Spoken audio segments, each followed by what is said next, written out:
always a story in the fourth round of the Scottish Cup. There will be no shortage of drama, and of course, you'll hear it all right here on BBC Radio Scotland.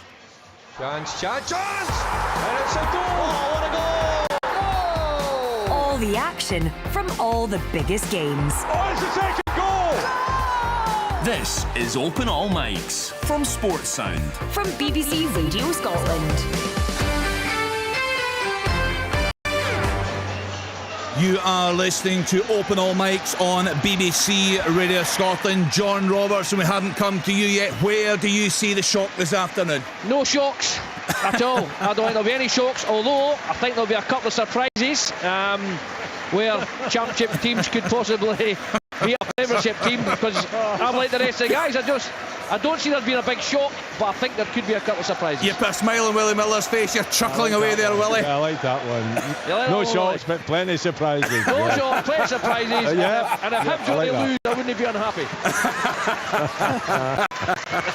Right, we are looking forward to it. Forfar against Hibs, Kelly Dundee, Livingston Wraith Rovers, Motherwell Alloa, Ross County Partick Thistle, Inverness Cally Thistle against Broomhill, Ayr United against Kelty Hearts, Airdrie St Johnstone, St Mirren Coon of the South, Bonnie Groves against Falkirk. I'll give you the score updates from that one. Morton and home to Montrose. That's a goal! That's over the line, even though it's over the line. That's brilliant by Derek. It's a goal for Motherwell. Sorry, Kenny, I think it's Spill. The ball just comes back to him. Just that's Spill.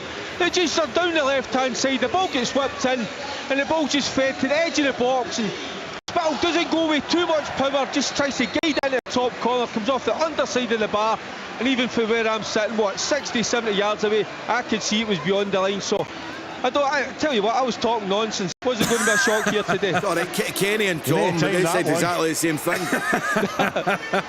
Yeah, we're just seeing the pictures come into the studio here. So that was a very, very early goal. And we talked about Stuart Kettlewell. We heard from him, Tom, perhaps feeling a bit of pressure this afternoon. What a dream start.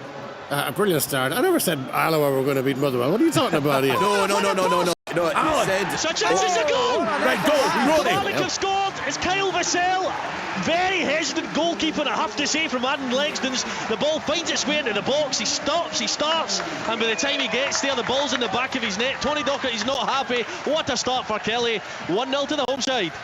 Alan, the chance there. Forfar have hit the post. It's a brilliant half volley or hitch kick by Seb Ross off the post, and it's cleared for a corner to Forfar. Hoof skiffed the other post from a header. Great start from Forfar. 0-0. Ian, you've seen these. That's a terrific start. And it might have been a penalty if it was VAR there. I don't want to talk about VAR, but it was VAR. It might have been a penalty because the Hibs player had the hand raised and it hit his hand. So yeah, I mean that's a real let-off for Hibs. Real let-off. What's that crowd there today? Big travelling support, Alan?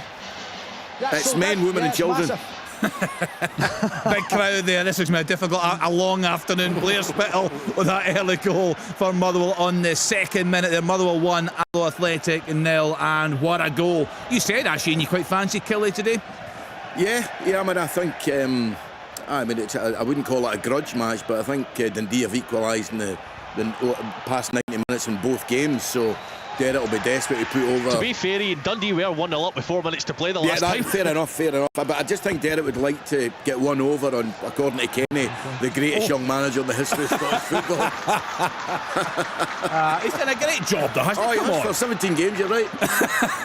I sense the bitterness here. What's the backstory? He was obviously overlooked for that job, another one. Right, okay. For me about 3 times. I gave him his first job. He's one of my best. Is that where the bitterness comes from? Yeah, basically. He's a good lad, too. I had him in the programme last week between 5 and 6. Really interesting talk about the recruitment. He's done a great job there. That's one thing he has done a good job of, isn't it? Yeah, he's done well there. They've went 2-0 up. Wow. It's a wide free kick from Danny Armstrong, looking to see who's claiming it. It looks to me like Marley Watkins glances it into the net at the near post of Adam Legzdens. I don't know, Ian, you maybe be able to tell me if the goalkeeper's at fault. It's a terrible start for Dundee. Really, really poor goals to concede. Tom English has a better view of that. We're actually not getting replays in here, but certainly Marley Watkins, a nice finish, wasn't it? A good header. What a start for Kilmarnock. Unbelievable, Tom. That is incredible. That's 2 goals in a couple of minutes. And it was just in the queue. It was queued up just by Kenny talking about Tony Docherty. Kilmarnock a 2-0 lead. Brilliant. They're going to get a replay here. Yeah, we are get one of this. I think he was the manager of last year, though, not this year. Fantastic. Yeah, it was a bit easy though. I think it was a bit easy. I mean, there Goalkeeper wasn't was a a lot. bit slow. Yeah, and there wasn't a lot of pace in the free kick either. But poor goal to lose for Dundee, I think. Right, let's get to you, Willie Miller. What's happening in the early stages there? Well, there's a big chance for Lewis Vaughan. He really should have scored. A magnificent save from George in goal. He just managed to make himself, big in the goal line. You're talking about the strike from maybe 5-6 yards max, and it was a magnificent save. Great start from Wraith. They should have been 1-0 up. A rather sluggish start from Livy. Yes, take it away, Ian. Yeah, goal for Cali Thistle. Aaron Doran back in the side this afternoon. Cut back from the new boy Alex Samuel, and Aaron Doran smashed it home from 12 yards. The only, in fact, no, offside flag on the far side doesn't count. My goodness, that's a brave linesman. So that goal's been chopped here, Inverness Cali Thistle. It's the best weekend of the calendar today, Kenny. It's brilliant. It's good, isn't it, The Alan? goals even early on in the season. You can tell even by the Quickly first few minutes, Alan, this is going to be a frenetic programme. But the only thing, we get this in, Tom.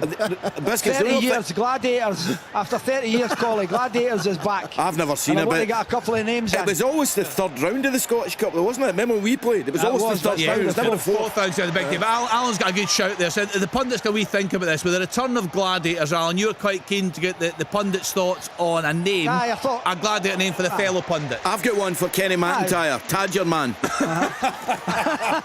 You're allowed to say that in the BBC. No, well, apologies if you've been offended with that, lad. Have you heard off the ball? Alan, kick us off with one, Alan. I was going to say doom and gloom. Are you ready, Willie Miller? I'm Mr. Personality, by the way. Willie, you could be the Duke. Eh? You could be the goalless. Duke. Why am I doing Nice. gloom? You have to explain yourself there, Alan. I'm not having any of that nonsense. Ali, you've got one. It's a goal! All right. It's a goal. It's a goal for Wraith Rovers. It's a long ball played through, and it's Jack Hamilton that gets on the end of it with the right foot. He drills it towards the goal. Jamal George goes down. It somehow squirms through his body into the back of the net to give Wraith the lead 1-0. Ex-Livingston centre forward. Yeah, there could be a shock in the cards. Bonnyrigg Rose 1-0 up at home to Falkirk. Connor Doan with the goal. Was that a happy enough report, Kenny? Listen, well, I think you've been really cheery the last couple of seasons. I've really enjoyed it. I think Alan's been very unfair. Last couple of decades Kenny, what I would say, He didn't look cheery last night, right enough. Kenny. Yeah. I seen a report that Aberdeen was one of the most depressing cities in Britain. I was thinking, has a guy caught Wally coming out an Aberdeen game and interviewed him? So that Jack Just Hamilton because of the goal, lack of light. that goal for Jack Hamilton on 5 minutes. Livingston 0, Wraith Rovers 1. It's a real struggle this season for Livy after a terrific job from David Martindale over the past few seasons. Just confirmation, Bonnyrigg Rose 1-0 up at home to Falkirk. Connor Doan with that goal on 4 minutes there. Motherwell, a fantastic start for them. Derek, anything at all from Alloa? Helium. That should be Rory Roy's name. Helium. If he's on it when somebody scores a goal. Oh, he's in back. Oh, his offside flag's up. Right on cue. Yes. The offside flag's up. It does take a deflection on the way through. It's Dundee. I love this fixture, I have to say. Kilmarnock against Dundee. Gets me helium every week. It was a good strike from the edge of the box. It takes deflection. It goes in the back of the net, but the flag goes up. Joe Shaughnessy's got some throw on him. I didn't realise how far he could throw the ball.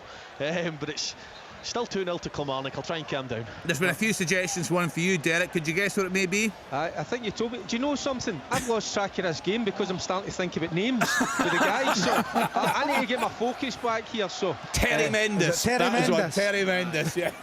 Kenny, I've got to be on Willie's side here, Uh-huh. right? Because he gets a lot of stick. And I've played against him. I think Willie should be called Granite.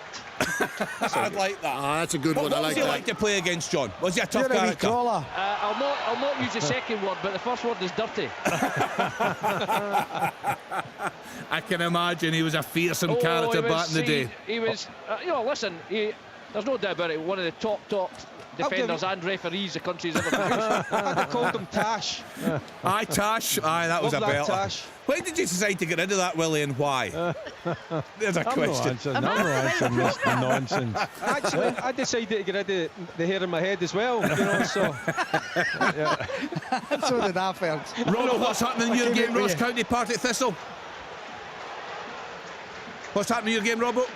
Well, listen, Thistle have started really, really well. Slick passing. They've got a really good mixture of young players and experience. They're zipping it about here. Scott Robinson had a shot just wide, and they're really on top at the moment, although the County have ventured up the park a couple of times. But I tell you what, it's a right good game. A right good game. There is a goal in the game in League 2 this afternoon. East Fife 1, Peterhead 0. That goal scored by Nathan Austin on 8 minutes. Let's continue round the grounds. That early chance in Inverness for the home side. Ian Auld, what's happening? Yeah, Caley Thistle have been bright in this opening 8 minutes or so, Kenny. That one chopped off Aaron Doran. I think it was Wallace Duffy got the last touch. He was in an offside position to turn it home. Since then, Alex Samuel raced up the right-hand side and flashed one across. Wallace Duffy turning the ball wide, but Alex Samuel on loan from Ross County, it's off the line. and he's made an instant impact. Yes, Al. It's another header. Great chance again for Forfar. It's a header at the back post from Allen. He gets up at the back and he knocks it back over the top of Marshall, and it's a player on the line for Hibs. Heads it off the line. Hibs are lucky not to be behind here. Should have been a second. Yeah, should have been a second for Motherwell. Kenny O'Donnell down the right hand side.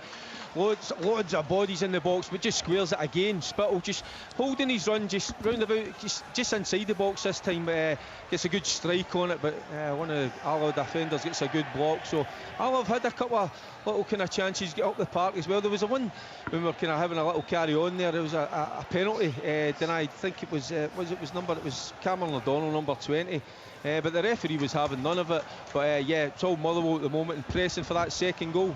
Alan, the amount of headers that Hibs are losing in their own penalty box is incredible. It is, yeah, you would think so. There's no presence back there. What, 1 second, Kasim, something happened for you? Looks like a penalty at Capello.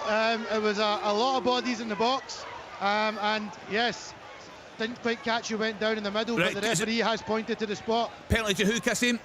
Penalty to Greenock Morton.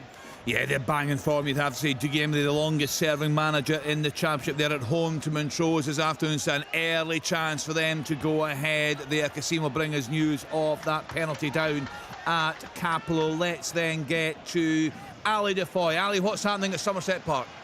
Not too much, to be honest. Oh dear. I know there's been one shot. Jamie Murphy plays the ball into Ben Dempsey. Yeah, penalty tucked away there, Kasim. Grant Gillespie finally taking penalty, bottom left corner. 1-0 Greenock Morton against Montrose. Great start for Dougie Emery's side. So back to yourself there, Ali, Somerset Park. Yeah, I was just saying there's only really been one chance. Ayr United have had most of the possession, as I'm sure you probably imagine. Jamie Murphy played the ball back to Ben Dempsey, who then backheeled it to Logan Chalmers, who were obviously, they're delighted had stayed from the Dundee United loan. It made his way into the box, however Chalmers' effort went over the bar, but that has been it. Nothing too much to report, which is a shame, but maybe they'll get a wee spark in a minute. What do you make of Logan Chalmers? Yeah. I was just thinking for Tom, for Gladiator names, he loves crunching a stat and a number, doesn't he? He could be the cruncher. Oh, I like that. I like that. Don't give him that. Oh, Rory, I like that. Thanks, mate. I'll take that. Well, Kenny, you would be the muncher. That is cruel but very fair. My favourite name that came in from somebody on Twitter for Tom English, I think it's very accurate. Tom Anguish. I think that's very accurate. I think that sums up nicely. I do. Scottish football causes me all sorts of turmoil. Logan Chalmers, Ian McCall a fan. He's an exciting player to watch, isn't he? Yeah, I mean, I think he needs to add consistency. I mean, obviously I don't work with him, so, but you know, at times you see him doing great things in a game and then falling out for about half an hour. So I think he needs to add consistency. You've got to ask yourself. I don't think the wider players are really top notch at Dundee United. Why is Jim let him stay out there? I mean, I think the boy can play, no doubt about it, but he certainly needs to add, like a lot of players that play in that position, needs to add consistency. Yes. So sorry here at United. The most exciting part, Jamie Murphy and Anton Dowds both had about 3 chances on goal there. Not one of them managed to get it in goal. It was bizarre. I don't know how they didn't manage to score. That is the craziest few moments of football I've seen in a long while. Well, you can watch that on Sports Scene this evening. Full coverage for all the games today, and of course the Celtic game tomorrow, highlights tomorrow night, and we will have the draw live on Sports Scene for you tomorrow evening. That is at 7:15 tomorrow night. Sports Scene tonight, 10:30 on BBC One. Let's find out what's happening. Airdrie against St Johnstone there for us, Andy Bars. Similar to Ali at Somerset, unfortunately, not much to report. Nikolai Todorov had an air swipe about 12 yards out in the first couple of minutes. That's almost as good as it's been for Airdrie. They had a chance through Adam Frizzell, who latched on to a loose pass from a St Johnstone defender, burst through but didn't really catch his shot properly from the edge of the box, and St Johnstone survived. The only thing to note for them, I suppose, would be the big new striker, Benjamin Kimpioka, who looks like he's got a lot of hold-up play about him. He's tried to get in behind in the channel on a couple of occasions, but he's not the fastest, so the Airdrie defenders have caught him up quite easily, but keeping a close eye on him as a new recruit. OK, next stop, Paisley, St Mirren against Queen of the South. What's happening there, Emma Black? Yeah, as expected, it's St Mirren that's got the majority of the possession. You know, they're dominating the ball. There was just a chance a couple of minutes ago there where it's a fantastic corner into the box and Fraser rose first, but it was just headed off the line. But just now, as we speak, we see Queen of the South having a break, a counter-attack on. It's Conley inside the box, but just can't quite get his shot off. What sort of reaction, Alan? We're just seeing the chances, early chances for Forfar. What sort of that reaction from their away support? Any concern at all? Any moans and groans? No, not really. I'm sitting right in amongst them, as you can imagine. I'm having a whale of a time. So it's Hibs haven't played yet. They've not started. They've honestly not started. They've got a bit more possession now, but Forfar have been the better side. Seb Ross hitting the post, Morrison with a header that skiffed the post, and then Allen with a header that was knocked off the line. You know, they've done really well Forfar so far. They're going to be difficult to beat. They look like they've got. I don't recognise the number 14 for Hibs, but his marking for the header that was cleared off the line. He had no idea where the ball was. None. He's an international, Australian international. What's his name? James Jago. James Jago. Yeah. But Hibs are starting to play, and they've got a chance here to the byline for the first time. Oh, chance of shouting for a penalty. Not for me. I think Jair should have done better. It's a good ball in, a really good ball in from the right-hand side, and he should have done better. No, still. Do you think they've got a vastly superior squad, Hearts to Hibs right now, Alan? I think they've got Lauren Shankland, and I think that's the difference. You know, I really do. I don't know when at Easter Road is banging the goals in like he is. So I think as long as Hearts have got him, he's definitely the difference. I would say defensively they're a bit stronger as well, Hearts, I think. But we're talking about Tom, about the set plays. I mean, Hibs conceding at set plays. Hearts have stopped doing that. There was a period where they were doing it under Robbie, but they've stopped conceding goals from set plays at the moment. But you look at the league. Motherwell and Livingston are the only two teams who conceded more league goals than Hibs. And you can see, look at even in the early stages of this game against Alloa, you can see why. There's no aggression at the heart of their defence at all. No, certainly a disappointing start for the away side there, but it is still goalless in that game. Now, Ian McCall's not short of making a bold statement. He's not shy in doing that. So he's saying last night, Miovski only behind Kyogo and Shankland. Thoughts on that? Anyone disagree with that statement? Well, I would question it. Good. I don't know if I would disagree with it and understand exactly. Oh, he's got to score for Hibs there. What a chance. It's a good ball in, it really is. And I think it's Molotnikov that comes in with the header, knocks it wide of the target. And I do think that you should take it as it's meant, as a compliment. I agree with Ian there. Now, the debate is Shankland a better striker than Miovski? And I would say, I think all round Miovski's a better striker, but there's not much in it. Oh, off the bar! Oh, yeah. First chance for Montrose here. Lovely cross came in from the left side, and they have hit the bar with a header. Lucky escape there for Dean Morton. Yeah, trying to fight back there after that early penalty for the home side. Yes, Willie. Now that's just a personal opinion, and I'm quite happy for people to disagree. It's never bothered me that people disagree with my opinion, but I would put him marginally ahead of Shankland. I would agree with that, Willie. On what basis, Rory? I just think that Lawrence Shankland has to work harder off the ball in terms of his hold-up play and his link-up play, which he's very good at and he's got better at, but it comes far more naturally to Miovski. I think they're both very good finishers, so I think his all-round game is just slightly stronger than Shankland's.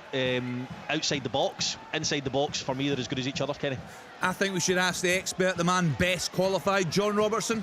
Shankland for me, I think he's goal scoring in different types of goals he scores.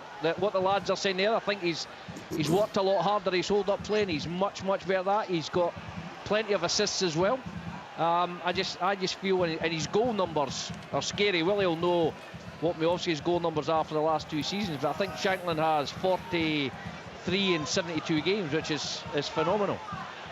He's on 15 just now. And see right now, I would put on current form, I'd put both of them ahead of Kyogo. Yeah. On current form, I think Kyogo's a brilliant striker. His movement's tremendous, but so far, up until the Rangers game, he looked like he was off the boil a little bit, and I would suggest, in my humble opinion, that Shankland and Miovski, at this moment in time, and current form, are having a better season than Kyogo. I mean, Miovski's goal last night was just, I mean, I've not seen as much of him as obviously I've seen of Lawrence, but his goal, you could tell by the finish, he was a proper striker. It was just a side foot into the bottom corner. He used the defender as a kind of screen, and he's put it in the corner. You've seen the stats, or I heard the stats today with Leanne Crichton and James McFadden saying that it's a goal, but it's called offside for St Mirren. Hearts would be 13 points worse off if it wasn't for Lawrence Shankland's goals, and he's scored all kinds of goals. He's finished against St Mirren with his left foot, the goal in the derby with his right foot, his headers. I just feel those two would be ahead of Kyogo on current form. Yeah, we'll get some more thoughts on this. No VAR, of course, today. Emma, did the right call for you? Yeah, I think it was. It was a young guy who done tremendously well inside the box. Has acres of space. He take a great touch with his chest and swung round and got his shot across goal. The goalkeeper Stone had parried it out, and it was Tanser that was coming in at the back post. But yeah, for me, he was just caught offside. But there was just acres of space for Ayunga inside the box there. It was just poor defending from Queen of the South there. And I think for me, it's just a matter of time now before St Mirren have the ball in the back of the net. Derek Ferguson, if you were putting a side together, who would be your striker if you had one choice in Scottish football right now? Listen, they're all different class, but you call last night. Yes, Willie. Penalty to Livingston over in the far corner. A bit of a tangled leg. I'm not sure. I think it's Stephen Kelly, perhaps. It looked a penalty on the screen, I've got to say. Yeah, I thought it was. It was rather. I'm not too sure who the defender was that came in on him, but the legs were tangled, and there's no doubt in my mind that there was contact. Although I'm very far away down the other end of the ground as well. But it's Andrew Shinnie that decided. In fact, I think it was Shinnie that was brought down inside the box. So he's got the opportunity for the leveller from the penalty spot as he just takes his time to pick his spot, and it hits the post, comes off the goalkeeper and ends it. It's not in, it's still playing, it's coming out. So I think it's actually hit the post, hit the goalkeeper and then come back out. I don't know if you can see it there. We couldn't really see it, right? But we're not getting replays. It's just. Did you see it in real time? No. No, but see, the pitch is so shiny watching the screen. I thought I gave a great build-up, so that you would be watching the telly that I was talking about. Immediately, I just thought, David Martindale, what's he thinking? He's sitting there and he needs a break and he missed a penalty. Goodness. It's another one, isn't it? It's another penalty they've missed. Brucey Anderson missed a when you're missing two penalties and you're in the position there, and then you've got no chance. Yeah, I just come in here with a word on Airdrie. Yeah, Andy. St Johnstone have barely laid a glove on them, but it's not really about that. Ian will be more suited to comment on this. I haven't really seen Airdrie much, especially in the flesh, but their play through the middle third is absolutely brilliant. The amount of triangles that they create together, the one-touch passing coming over the halfway line, trying to work it forward and on the deck, really fluid movement. They're a joy to watch sometimes. Yeah, listen, I was asking about Rhys McCabe. I was speaking to Jackie McNamara, but I think Jackie helps him out, and when I left Thistle last year, I went to see them 2 or 3 times, and I never saw a bad game. I mean, it energised me again to try and get back, because they were absolutely terrific. One game they played, they were 3-0 up against Dunfermline at half-time, get beat 4-3. They're that type of team. Then they went to the playoff, they beat Falk. They were 5 or 6-0 up against Falkirk. This is a daft question. They're well coached. Can that football work in terms of getting the job done in the Championship? Oh, of course it can. I mean, that's how Thistle play. I mean, that type of what they have got in their team as well is an awful lot of legs. An awful lot of boys that can get about the pitch. So I mean, I think You're right, somebody's laughing there. I was just thinking they've got 22. Exactly. I'm quite funny. He said there's Willie laughing, bringing laughter. I know, I'm Mr. Happy today. Each fight 2024. Each fight two. Peterhead nailed Jonathan Page with the second goal. What? I'm just looking at your reactions. Why are you reacting like that? Well, I want Peterhead to beat his fight. That's a Peterhead 2-0 up there. Just because Roger Morrison's a good pal of mine, that's all. If a non-football person, if a person descended down from outer space and listened to a football kind of discussion about players having, got loads of legs, you think, what are you talking about? It's a centre midfield. Tom, I'll break it down for you. It's a centre midfield player that can do 12 to 13k in a game, and he's doing sprints of about. Great chance! Yes. Is that what it means? Great chance for Montrose. Ball's coming from the left-hand side. Pretty clear header chance for Graham Webster, and he's just put it over the bar. Still 1-0 to Greenock Morton against Montrose. They seem to be getting a good account themselves to the lower league team there, Kasim. Yeah, no, I have to say, first 15 minutes was very dominant by Greenock Morton. 2 or 3 great chances on goal. Obviously, they got the penalty, but last couple of chances have gone to Montrose. 2 great headers, one off the bar, one just over the bar. So the home side with the advantage there, thanks to that penalty from Grant Gillespie down there at Caplo. A terrific season, a terrific few weeks certainly they're having. Morton under Dougie, and that penalty being scored on 10 minutes. We just saw that penalty missed by the home side through there at Livingston. They trail to Wraith Rovers. When you look at the quality of both these sides, Willie, do you see much of a gap?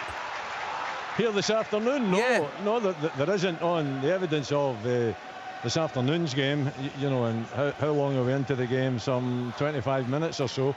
There hasn't been much. I mean, Wraith Rovers started really, really quickly, and then I think that took Livingston a little bit by surprise. Then it settled down, then Livingston came back into the game, but Wraith are dangerous on the break, and if Livy leave any opportunity at all, they're very quick to get the ball forward. There's nothing in it. I think I said that before the game. I didn't think there would be, and so far there isn't.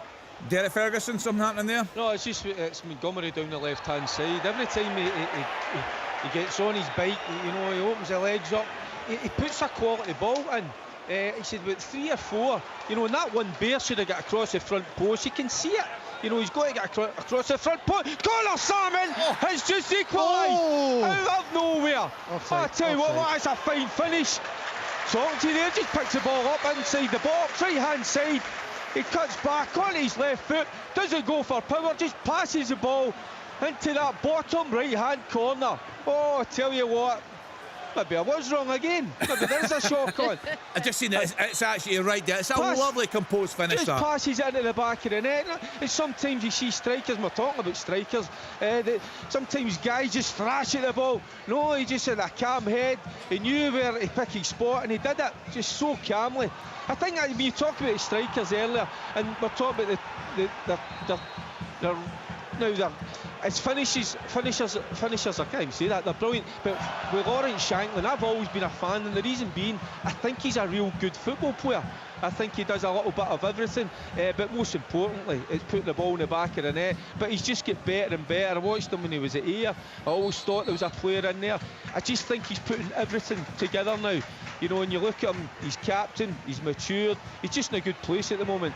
And like the guys have all got their opinions. For me, it's Lawrence Shanklin. Well, yeah, I mean, I can't see the stats right in front of me, but I would imagine he's taken out with Belgium.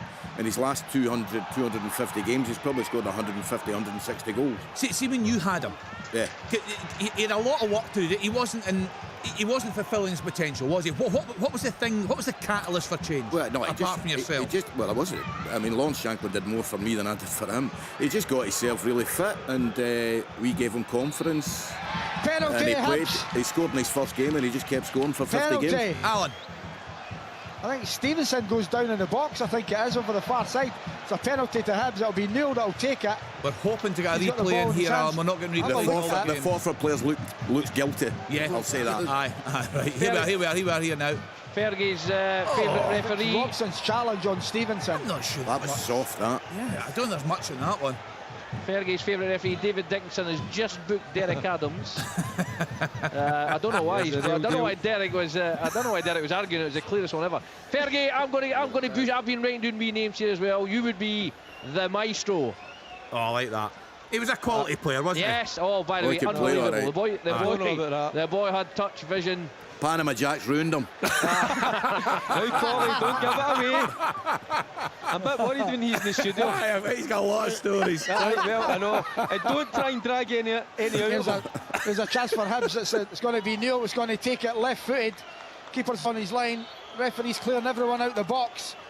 He comes up. Great save! What a save That's that a great is. save. By Mark McCallum. What a save. Diving to his right-hand great side. save. Right Tugs it arm. away. Brilliant. He dived. I know, but it's nearly in the middle of the goal, I think. I tell you what, though, I'd love to see a replay of that, because I'm not the penalty award. I'm not sure it was a... That's a great save. It's just nearly in the middle of the goal. No. Oh, come on, it's a decent save. It's decent, it's no great. You need to get your keepers making saves like that, and you'll be happy. There was never a penalty to begin with. I thought it was soft. Yeah. Bring back VAR, eh? No. No, I didn't think so. Didn't think so. Keep it away. Stenhousemuir won. Of course, we got that record-breaking run on the programme last week. They're 1-0 up at home to Stranraer. Kyle Girvan own goal on 28 minutes. And that is your one mention of VAR that's allowed for today. You're I up know, now. I can't You're do done. it. I can't do it. No, I shouldn't be doing it. I shouldn't be doing it. It's just fantastic not to have it today, I have to say. So let's run through the scores then in the Scottish Cup 4th round for you this afternoon. We started off at lunchtime. The early start, Spartans 1, Hearts 2. Vargas with the opener on 12 minutes. James Cragen, what a goal. Watch that one on Sports Scene. They've seen that equaliser in 64 minutes. Frankie Kent, a 92nd minute winner for the Premiership side. Airdrie 0, St Johnstone 0.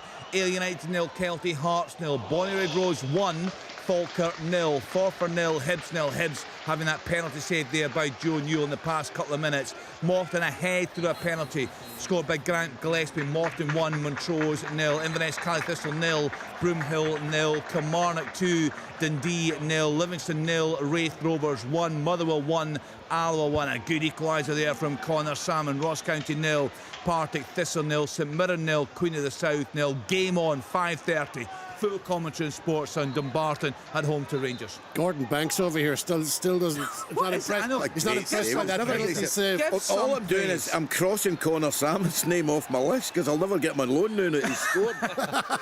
The fun Chick used to have when he came into Scottish football. My goodness, you remember it? Honestly, The fun king. Oh, it was awful. He's hit the net. He's off the hook. Good man to have in your team when the chips are down. We had them all. We had them all from old Charles. He's made a career out of it, to be fair. He's still a decent player, Louis, isn't he? I mean, that was a really nice finish. It was. Yeah, I mean, I think. Yeah, absolutely. I think they lost it. I think the boy Wales, is it Bobby Wales? I think was doing very, very well for Alloa. Derek's taking him back, so he's back in the team now and scoring. So yeah, that level, yeah, good striker. Liam Henderson's equalised for Falkirk. Bonnyrigg Rose 1, Falkirk 1. That goal coming on 30 minutes. Let's get to Rory at Rugby Park. A blistering start for the home side there, Rory. Any response from Tony Dockery's team?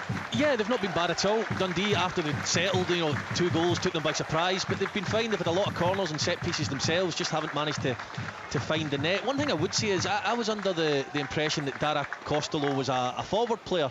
Now, I feel a bit sorry for Scott Tiffany because he's playing with his back to goal. He's playing up front effectively with Bakayoko just off him, and he did that role well a couple of weeks ago, to be fair. But I always think with Scott Tiffany, you want him running at people with his, he's facing his opponent up and trying to get by him. A lot of his work at the moment is done going back the way and having to take a touch and lay it off, and just don't know if that's playing to his strengths. I think he would be tempted to switch them and get Tiffany running, because Armstrong's costing Costello a few problems, Ian. You definitely won't get the best out of him. He needs to play on the left-hand side, and absolutely give him very, very few defensive jobs. But You've got a smile on your face. What was that interview you did that night? Remember, who's it? Tiffany and Rudden. What did you say about their IQ? Their combined IQ is about 100, and the thing is, I apologise to them because it's only 90. See Tiffany. He's a great. I tell you, the one thing about them, they're great. They were great boys. Tiffany's a great boy, but he had to be given all sorts of rope to go and just play, and I didn't try and do anything, just allow him, because when he was at his best at that level, and I thought he would do it in the Premier League, and I still think he will, but guys like Doc can't really just allow him to go out and do what he wants. He has to play within a structure at Thistle. Chance! We just there we go. That's a last-ditch tackle. We just let him run and get at people, Yeah, Alan, that looked another chance for the home side. Decent chance. Oh, it was another chance for Forfar. I think it's Hanlon that gets in. with a final last-ditch tackle just as it's about to get blasted into the back of the net, or it might have been Fish. It's down the far side for me, but great tackle in the end, and it's out for a corner. Yet another corner for Forfar. Yeah, done very, very well. The It's an home side. equaliser for Yes, Livingston. Not too sure who's got it. It's a cross from the left-hand side, and it's taken down and it's drilled into the back of the net. I'll give you the goal scorer once I can. But Couldn't see the score. It was a good finish, wasn't it, Willie? Down the left-hand side. Sorry, have you got the goal scorer? No, there? not got the score, but it was a very, very good finish. Yeah. Just saw the ball hit It was the a back good of the net finish. there, Yeah, he's taken it down. He's hit it in the volley or the half volley, and Brandon. it flew into the back of the Was net. it Jamie Brandon that scored? Yeah, Was Brandon. Yep. Yeah. Great finish. Yeah, very nice finish there. So Livy back on level terms after missing that penalty. The Wayside went ahead there through Jack Hamilton on 5 minutes. Shinnie had that penalty missed, but my goodness, they're right back in it now, and they need it big time, no doubt about that. So we've heard recently from Alan at Forfar. Forfar are piling on the pressure, Yeah, Kenny. There's yeah. a yellow card there. Yellow card that is for Jair Tavares on the right-hand side. Biscuits, every time the ball goes into the box, Hibs look as if they're struggling. It's mayhem. Yeah. It's absolute mayhem. They cannot defend set plays, Hibs. And this is another one. This is a free kick wide on the right. It's going to be whipped in. And Hibs are defending about 8 yards out. Zonally, they're marking. You know, they're really vulnerable at set plays. They're actually such an unpredictable side. You would never know what you're going to get from him. No, I think they're quite predictable. You think so? Going forward, okay. Defensively, they're awful. They're awful. They don't have enough defenders, proper defenders, who know what they're doing. And that's just evident today, but it's been evident all season. Yeah, confirmation that Jamie Brandon goal in 32 minutes. Livy 1, Wraith Rovers 1. So let's get back to third part. Yes, Robbo. Partick Thistle are ahead. The game had kind of gone a bit quiet, but they moved the ball really well. It went wide to Fitzpatrick. He's whipped it in. A brilliant dummy at the front post of Scott Robinson. Who else? Brian Graham standing at the back post to tap it in. It's 37 minutes gone. Ross County 0, Partick Thistle 1. Wow, my goodness. Absolute mayhem in the Hibs box again as the ball comes in. And it's Stuart Morrison with the effort. Last-ditch tackle again from a Hibs defender. They are living on the edge here, Hibs. They should be behind. They definitely should be behind. Yeah, what about the fans now? I'm just wondering, watching this performance. They're not saying anything. They've got the ultras at the other end from where they're defending, and at the moment they're all very quiet. They're not singing at all. They're not saying anything just now. But the Forfar fans, they're right up for it. Yeah, and what a first half This so is just far. an absolute scramble. Forfar are all over. Well, haven't they? Forfar are all over. Yeah, they should be ahead. Hibs look totally spooked. Three pullbacks of defending in that period of play. The header away was awful. See Partick Thistle I just ahead. apologise here if you heard any swearing there. Sorry, the Hibs fan has taken anger to the Hibs not surprised, bench in front of me there. Yeah, so Brian Graham with that goal for Partick Thistle. What was he like to work with? Every season he does it, doesn't he? Yeah, he's a pain in the you know what, but you know what, he gives everything every time he plays. He's got this thing, he thinks he's miles better than he is, but his goal scoring record for Partick Thistle is absolutely phenomenal, and he just keeps doing it. He's fit. He's a credit to himself. Is he a leader? What's he like in the dressing Oh, room? he's a leader, all right. Yeah. Yeah. Whenever he's out, you miss him. I think there's times he needs left out, but trying to leave Brian Graham out, well, I was all right to do it, but it's a nightmare trying to leave him out. But I see Fitzpatrick made the goal. I think Fitzpatrick's the best player in the championship. I think he may go. Do you think so? I mean, he is. some of the guys have suggested Dylan Easton. No. No. Well, this boy is lightning quick. We used to run him against Tiffany. Beat Tiffany by 10 yards over 60. I think he just got his move to Norwich a wee bit too early. I think at some stage he'll go again. To interrupt you, Ian, Adam Legston's come across to the bench 5 minutes ago, and I think he's got problems with his vision. He's pointing to his eyes and the manager and whatever else, and he is going to come off. Harry Sharp, the third choice effectively, with no Trevor Carson in the squad, is going to come on, so the problems mount up for Tony Docherty and his Dundee side as they're still 2-0 down here. Yeah, we're just seeing pictures of that there. Ian, see the end of days for you at Partick Thistle. Did you sense it was coming? No. Not at all? No. I know you had a great performance at Ibrox, but prior to that you didn't have any indication it was coming? No, but I think our last 9 games we've won 6. So no, nobody had any idea. But anyway, Do you think Chris Doolan knew he was getting it? I don't think so, no. So Partick Thistle 1-0 up away at Ross County this afternoon. Brian Graham with a goal there on 37 minutes. Let's get back to the third part. A terrific fight back from the wayside there, Derek.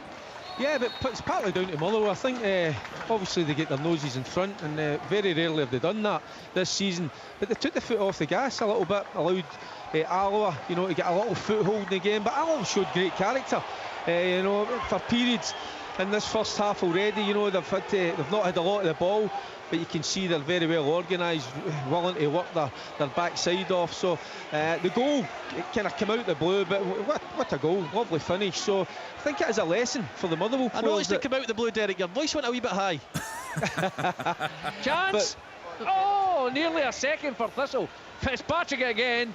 He's ripped Randall down the touchline. He's cut it back. The first shot was blocked by the keeper. It was a great save from Graham again, and this time it was headed just over the bar by McMillan. Have you managed against Derek Adams, Ian? Yeah. I'm just wondering, I hear him said he got a yellow card in the touchline, and we know his comment. I would imagine he's probably one of these managers. During that 90 minutes, he's a blooming nightmare, is he not? Easy to fall out with? There must be a few. Don't you say anything, Collie. I always found him to be an absolute gentleman. You're such a liar. We've got cameras in here today. Brilliant. Come on, give us, as much as you can, give us your appraisal of Derek Adams. What it's like as a manager. There must be some managers that just rile you. Robbie Nielsen was one that a lot of guys didn't fancy in the touchline. Oh, I had a real go with Robbie as well, but it turned out we ended up really, really good pals. West End buddies, aye. Aye, absolutely. But it's when he'd said when they signed Lonsford and United, you'll get better facilities up here, but also better coaching. That's indisputable, surely. But anyway, he was correct if it was me he was talking about, but it was Sandy Stewart who coached in the English Premier League. So they came down to Somerset, we beat them 2-0, and Lawrence never kicked the ball, and I said to the press, if Robbie wants to bring Lawrence down for a week, we'll get him coached properly again to get back. And he was not happy. Robbie, who was a nightmare when you were manager? Was there one in the touchline you thought, oh my God, I could do without him? That's what you're saying, Robbo. No, you do. You do. Listen, you're in there for your team, and you're passionate for your team, and that's what you want to do, and then you'll do all you can. But listen, there's one or two who Billy Brown, Robbo. Billy Brown would fight you. Billy Brown would fight you over You're anything. saying the same. Sergeant Major Brown. I'm going really well with Robbie Nielsen as well, but for 90 minutes, he was an absolute nightmare. Aye, he was always one for grabbing trying to influence the referee, get down the tunnel, what's at half time? Well, at half time at Tannadice, he'd walk straight across the pitch and cut the referee off. And you're saying to the officials, well, you're not allowed on the pitch and you're not allowed to speak to them. But he would walk across and meet them sort of just outside the 18-yard lock and then walk in right into the tunnel at Tannadice with them. But I mean, after the game, he's great. You sit down, you have a great chat. But that's one of the things, Robbo, that's one of the things that's changed, though, I think, that has affected it. It's very, very rarely now opposing managers go into the office. Well, I think since COVID, when I was starting out, didn't bother now. Every time. We were the same. We would have our fallouts on decisions, but you were out on them many times. and we would also give each other a bit stick during it, sort of tongue-in-cheek stuff. But listen, you shake hands after the game, and if the best teams won, the best teams won. You just never would admit it. Did you notice how I asked Ian about Derek Adams, and all of a sudden he started talking about Robbie Nielsen? I know. So can we?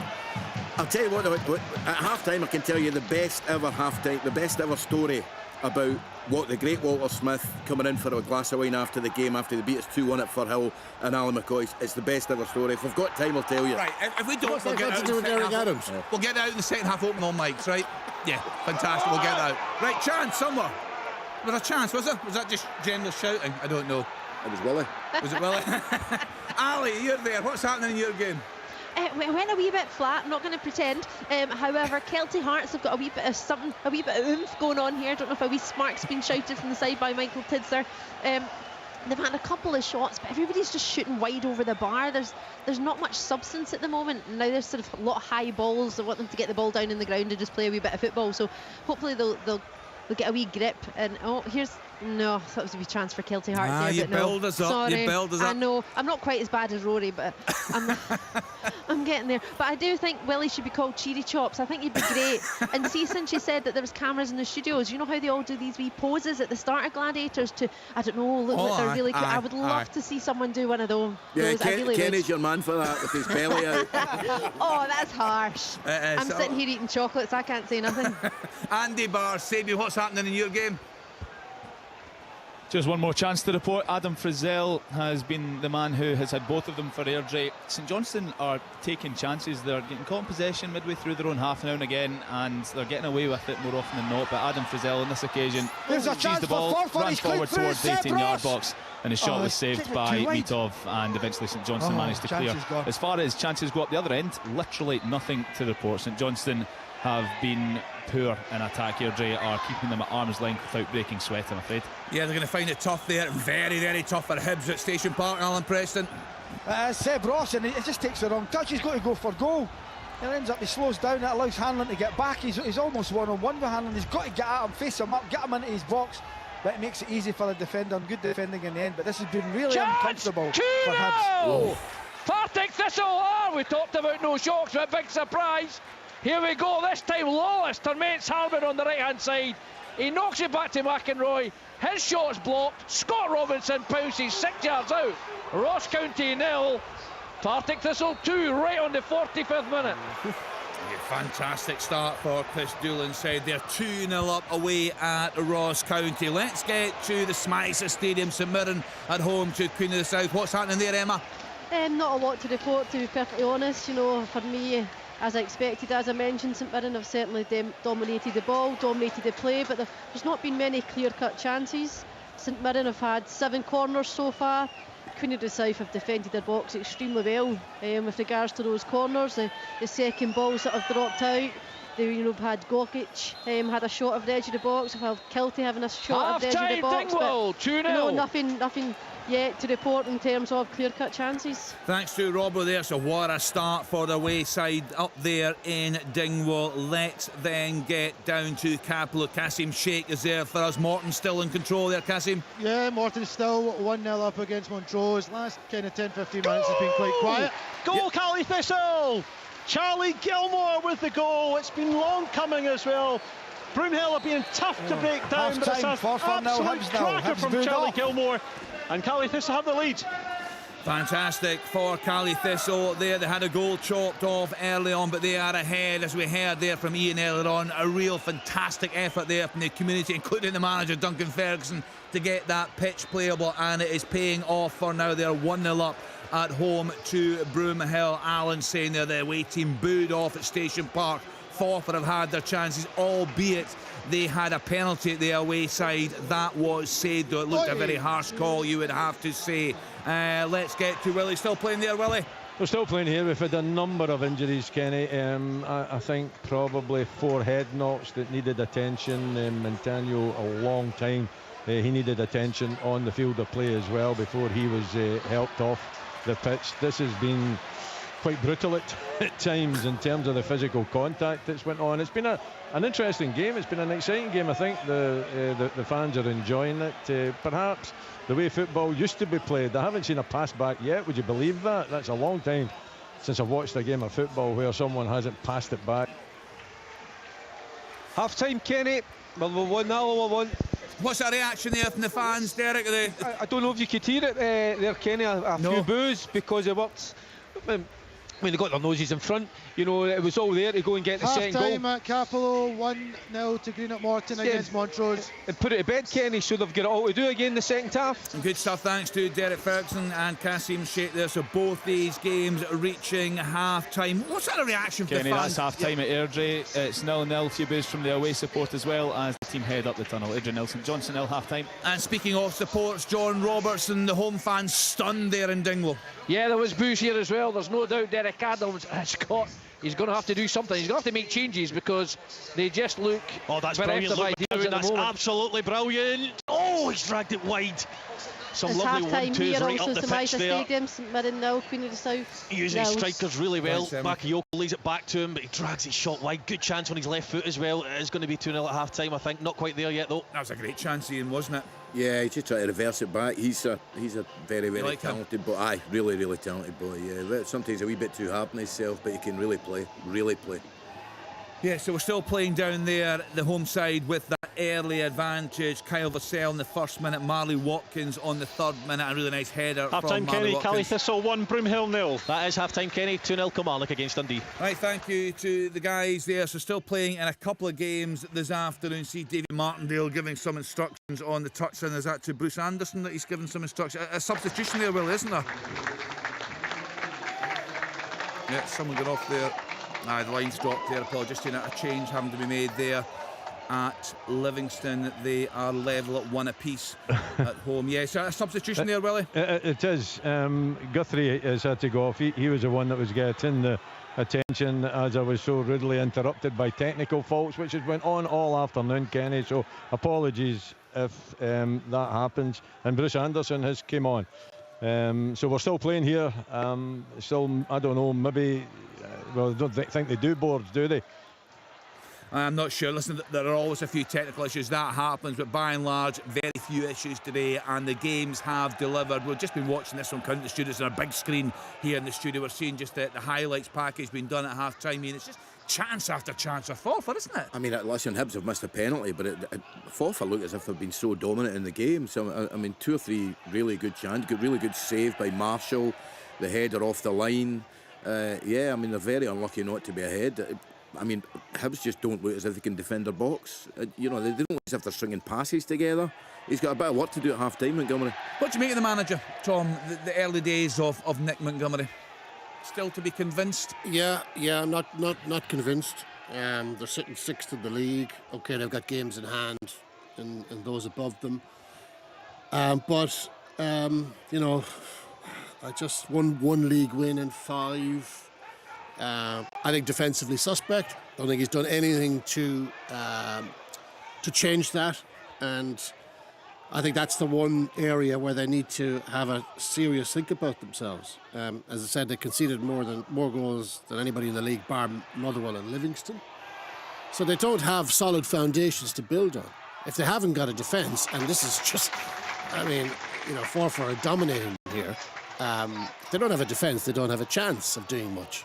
I'd be very surprised he wasn't on at the board about getting in 2 or 3 in this window. This is his first window. It's a horrible window to do things in, but he needs 2 or 3 defenders. And there's of course talk of this major investment coming into the club. That's still to be finalised. Just to go through the other leagues, so the one game that was scheduled for the Championship today, Dunfermline against Queen's Park, that game was postponed. A similar story in League One today, Stirling Albion against Hamilton Accies. That game is off. 2 games in League 2 for you this afternoon. Half-time, East Fife 2, Peterhead 0, and also half-time, the leader Stenhousemuir 1, Stranraer 0. Just looking at the table, at the live table as things stand, Steny are 17 points clear of Peter. Have you faced them yet? Yeah, they beat us 2-1, and you know, probably a draw would have been fairer, but they didn't play that well. But they looked to me to be the best team at that level. We had a fan on last week, and they're breaking all sorts of records in terms of the runs, the run that they're on. They'll be very consistent. Obviously, the results would show you that. It seems to me like Gary's been able to pick the same team almost constantly. And that's the key, isn't it? And they've got players in the right positions, you know, that are strong, and they're very fit. They're very fit, which I know that doesn't sound a lot, but it's a really key thing I'm finding at this level. 2 games in the English Premier League today. The lunchtime kickoff finish, Arsenal 5, Crystal Palace 0. It's a 5:30 start, Brentford at home to Nottingham Forest. So still playing there. If they've gone 1-1, Willie, would that be a fair reflection of what you've seen? Yeah. Both have had the opportunities. Obviously, the missed penalty would tilt it a little bit in Livingston's favour. But in terms of the play, it's been pretty active. It's been pretty physical. It's another opportunity at the back post for Livy. Bit of a misunderstanding between goalkeeper and player there that almost allowed them to score. But we have had, you know, so many stoppages. Kenny, head knocks, 4 or 5 head knocks. You know, the Montano injury as well. So that's why we're still playing here. I mean, I think we're well into injury time. I don't know what's been added on, but it's got to be 6 or 7 minutes surely. And he puts it by. Another chance for Raith Rovers. This time it's put past the post. A big chance for them as well that they didn't take. Got to score that one, yeah. He has, isn't he, at the back post. So we're still playing, Kenny. There's chances being created. It's quite an exciting game. It's end to end. It's not for the purist, I would suggest. A lot of physical contact, a lot of kind of a head knocks as well, but it's keeping everyone's interest, that's for sure. Yeah, one apiece in that one. Just to confirm, the lunchtime kickoff finished Spartans 1, Hearts 2. Frankie Kent with the winner there in the 92nd minute. All the games apart from Willie's in the 3 o'clock starts are at half-time. Airdrie 0, St Johnstone 0, Ayr United 0, Kelty Hearts 0, Bonnyrigg Rose 1, Falkirk 1, Forfar 0, Hibs 0, Morton 1, Montrose 0, Inverness Cally Thistle 1, Broomhill 0, Kilmarnock 2, Dundee 0, 2 very early goals there. As Willie was saying, just about to reach half-time, Livy 1, Raith Rovers 1, Motherwell 1, Alloa 1.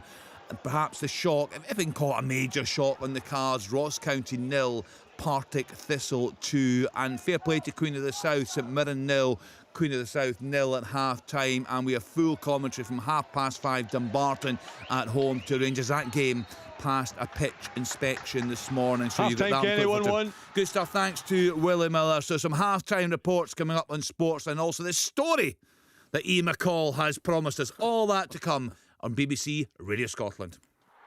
All the grounds, all the goals, all the news. This is Open All Mics from Sports Sound.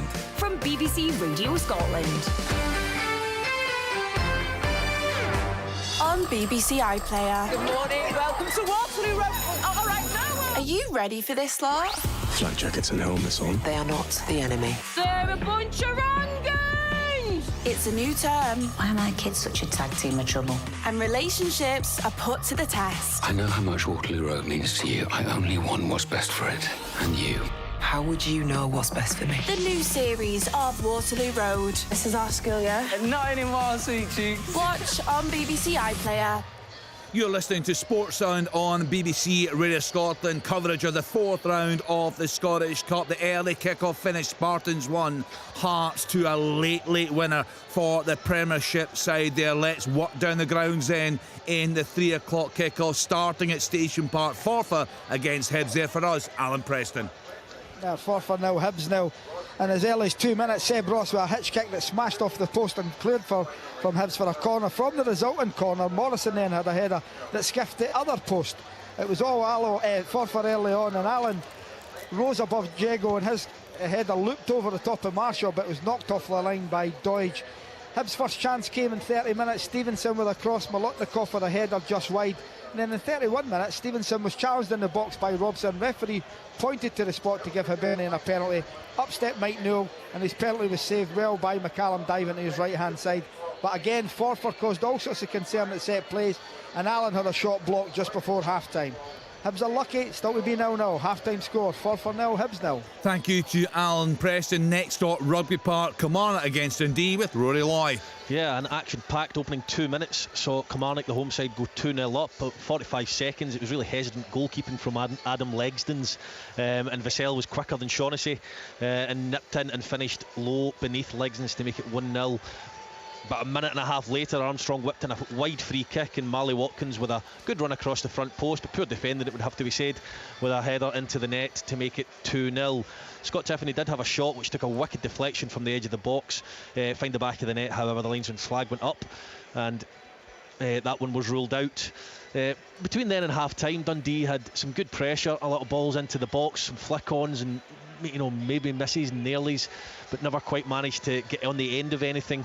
And on the 45th minute, Luke McCowan with the best move of the game, I would have to say, played a 1-2 with Scott Tiffany, got it back again, played it another 1-2 with Bakayoko, and as he faced the goalkeeper up, he dragged his shot wide. They're 2-0 down, Dundee at Kilmarnock, and their 124-year wait for Scottish Club glory looks like it may be stretched a year further unless they can mount a comeback in the second half. Thank you to Rory Loy. Next up, Livingston against Raith Rovers and Willie Miller. Oh, and that was the end of Willie Miller. Hope he's okay there. That's fairly sudden. I think maybe they gave him It did go on a bit, that game. He had a late night, to be fair to Willie, didn't he? And Hamilton last night for the game that Ian's team were playing in Clyde against Aberdeen. It looked absolutely Baltic last night. The conditions slightly better today. So let's then get to Derek Ferguson. Motherwell at home to Alloa. What's happening there, Derek? Hope Willie's okay. Motherwell 1, Alloa 1. What a start it was, Kenny, for the home side. 2 minutes on the clock. Montgomery down the left-hand side, providing the cross to Blair Spittle to guide home from the edge of the box off the underside of the bar. The home side, well, they passed up a couple of decent opportunities to get a second before paying the price in 27 minutes. Alloa's Connor Salmon picking a loose ball up in the box, then producing a lovely left foot finish from 15 yards out at the angle. That's how we stand, so all to play for in the second half. Motherwell 1, Alloa 1. Thank you to Derek Ferguson. John Robertson is watching the game in Dingwall for us. Ross County against Partick Thistle, John. Yeah, and it's the away side that have got the ascendancy now. The first 10 minutes, this will come out the traps. Tremendous football. Got the ball forward, very slick with the front three. Robinson shot just wide in 4 minutes. Brian Graham headed over, but slowly Ross County played themselves back into it. They had 3 chances. Rando flashed one across the face of the goal. Fordanda had a shot saved, and then a long-range effort from King whistled just wide. But Thistle got their football back playing again, and they took the lead. Fitzpatrick ripped Randall apart down the left-hand side, whipped it in the near post. Robinson cleverly dummied it, and who was there? Brian Graham, no one else at the back post to put Thistle ahead. That rocked County, and Thistle realised that they had an opportunity to go further ahead, and they'd done it again. This time Lawless on the other side of the pitch, wriggled past Harmony, rode it to McEnroy. McEnroy's fierce shot was blocked at the edge of the box. It ran loose, and there was Scott Robinson to thump Thistle ahead 2-0. They'll not be taking anything for granted because they were higher in aggregate here, lost 3 late goals. But Derek Adams has rung the changes. Jordan White and Jay Henderson, I can see already, are stripped and playing in the second half. But at half time, it's Ross County 0, Partick Thistle 2. Yeah, big improvement required on the home side there. Just along the road, Inverness Cally Thistle are playing Broomhill. Watching that one, Ian Auld. Thanks, Kenny. The 2023 runners-up lead at the interval, but they've been made to work extremely hard for it. Broomhill had their best chance 3 minutes in when Ben McChrystal flicked a Darren Miller free kick wide at the back post. The home side responded moments later and beat visiting goalie Luke Skillion. Aaron Doran smashed and Alex Samuel cut back into the net, with the offside flag up on the far side. Inverness took 80 minutes to break down Cowdenbeath in the last round, and their patient play was finally rewarded just before the interval. Charlie Gilmore picked up the scraps 25 yards out, and his efforts sailed past Skillion. A tough one for the part-timers, who've made life uncomfortable for their championship opponents. Half-time, Cally Thistle 1, Broomhill 0. Thank you to Ian Auld. Next stop, Somerset Park. Ayr United at home to Kelty Hearts with Ali Defoy. Yes, Ayr United 0, Kelty Hearts 0. Most of the possession and chances, as you can imagine, have been from the honest men. 8 minutes in, Chalmers made his way into the box for the home side. However, his effort went over the bar. 13 minutes in, Anton Dowd steals the ball from Jason Thompson before slotting the ball to Paul Smith. However, the midfielders' 2 efforts on goal were both blocked. 17 minutes in, Paul Smith corner into the box is met by the back post area. There's a wee chance there just for Ayr United, but it's just gone to the side of the post. Back to another chance for 29 minutes, and Paddy Redding played the ball into the box but was met at the front of the post by Kyle Gourley. Logan Chalmers, 33 minutes in, played a ball into the box which rolled across the face of the goal before going out for a goal kick. Kelty wise, it was a good chance. 36 minutes in, a shot, 20-yard strike, but it went over the bar for Stefan McCluskey. There were some brilliant penalties at half time from the local boys club, giving us all something to cheer about. But other than that, it's all square here at Somerset Park with the second half underway. Thank you to Ali. Next stop, we shall go to Airdrie against St Johnstone. There for us, Andy Bars. Thanks, Kenny. Josh Ray, the Airdrie goalkeeper, had no saves to make in the first half. That really tells you how it went for St Johnstone, whose attacks broke down before the vital pass on every single occasion. Airdrie had a couple of chances. Both of them fell to Adam Frizzell, and both of them came from some high pressing. They forced Saints into some loose touches at the back. They robbed Liam Gordon of the ball and Graham Carey, but Frizzell's efforts were saved. Apart from that, the game has been played in midfield. No other goalmouth opportunities to report. A few substitutions though. Gabby McGill went off injured for Airdrie, replaced by Callum Gallagher, and the young 16-year-old for St Johnstone, Fran Franchak, has been subbed off at half-time. He's been replaced by number 23, Sven Sprangler. So hopefully in the second half, Kenny, we'll see some more goalmouth action. This competition hasn't been very kind to St Johnstone since they won it in the COVID year, so they're looking to avoid the 4th round exit, the 3rd year running. hopefully Yeah, we'll see more Andy. goalmouth action in the second half. Let's hope the game improves there, no doubt about that. Thanks to Andy Bars. Let's then hear from the game in Paisley. St Mirren are at home to Queen of the South, watched by Emma Black. Thanks, Kenny. You know, the teams are just returning to the pitch for the second half. But for the first half, St Mirren started the brighter of the two sides. They've certainly dominated the game, as I've mentioned. They've had the majority of the chances, set pieces, but nothing certainly that has came clear cut. On the 11th minute, we seen Fraser had his header off the goal line by Queen of the South defender. On the 19th minute, we seen St Mirren have a goal chopped off from offside. That was Kilty coming in at the back post, and it was rightly so. He was caught offside there. The only chance that we've seen so far from Queen of the South is the 22nd minute. We'd seen Docherty out-muscled Gokic, which is something that we don't see very often in that 1v1 battle, and it was Gibson that was supporting the play. Resulted in winning a corner, but unfortunately for Queen of the South, nothing came of it. But it's still, the first half finished with St Mirren 0, Queen of the South 0, and the second half is just about to kick off, Kenny. Thanks, Emma. You fancy a few games could be heading for extra time and potentially penalties this afternoon. Let's then get to Capello, Morton at home to Montrose, and get the latest from Kasim Sheikh. Yeah, we've just kicked off the second half here. Similar kind of start to the first half, actually. Greenock Morton are pressing early doors, as was the case in the first half. Although after the penalty from Grant Gillespie that put them 1-0 ahead after 10 minutes, there really wasn't much at all to report on Greenock Morton. However, two great headers around 20 minutes and then 25 minutes from Graham Webster, who really should have scored for Montrose. He'll be gutted that didn't go in, but as it stands, Greenock Morton 1, Montrose 0, all to play for in the second half. Yeah, it certainly is, thanks to Kasim. Willie, there was a bit of concern. Is your line working out? It was a very sudden drop off there earlier. We were worried. Well, thanks for your concern. Goal at Capello, but it's offside, sorry. All right, no problem at all, Kasim. Willie. Okay, yeah. No chance. So the other guys, they've started their second half, haven't they? Yeah. Wow. Okay, I'll give you a quick We've got 5 round minutes up to of the go. first half. Give me a round up of the first half here. Listen, Braith Rovers started really well. They did have the first opportunity. Lewis Vaughan from close range. Really good save from Sean George as he volleyed it towards the goalkeeper. They started on fire, the visitors, and they got the rewards in 5 minutes. Long ball from the back over the top of the Livingston central defence. Jack Hamilton onto it, put the laces through it, volleyed it. Sean George did get his body to it, but somehow it squirmed under his body and ended up in the back of the net.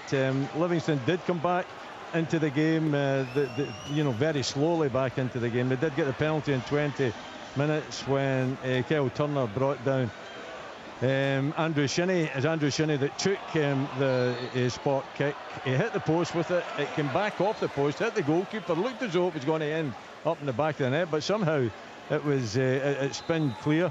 So that was a big opportunity for Livy, but they weren't to be done because Jamie Brandon in 32 minutes cross from Daniel Mackay from the left hand side, and the full-back up a volley into the back of the net to give Livingston the equaliser. At half time it's 1-1, Kenny. Thank you to Willie Miller. Get your thinking caps on, pundits. We'll go around the pundits. I'm going to ask you for your favourite Scottish Cup memory. Willie's got it a while, I'm sure. A lot of success for him in that competition. Ian gave us his, and he reflected on that terrific win when he was Falkirk manager over Hearts back in 2003.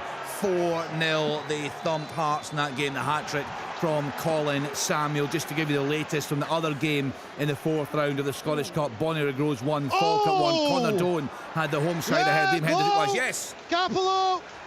Yes, who scored? The ball's a cross in from a left-footed cross from a free kick given away by Montrose from the right-hand side.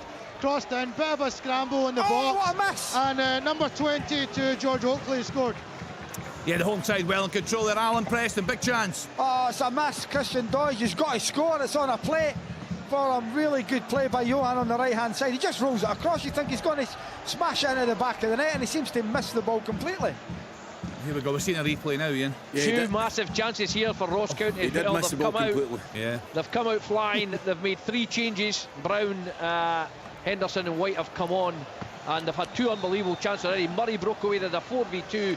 He slipped in Danda. His shot was well saved by Snedden, and then just a minute or so later, Henderson clean through, smashes it straight at Snedden. He parries it out, falls to Jordan White 12 yards out, he blasts over. So Ross County are making a fist of it, but it's still 2-0 Thistle. Yeah, Natives getting a little bit restless, Kenny.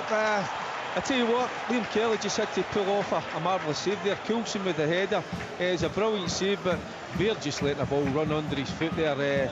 Lack of concentration there, but they've not started great into the second half, Motherwell, and the fans letting their feelings known.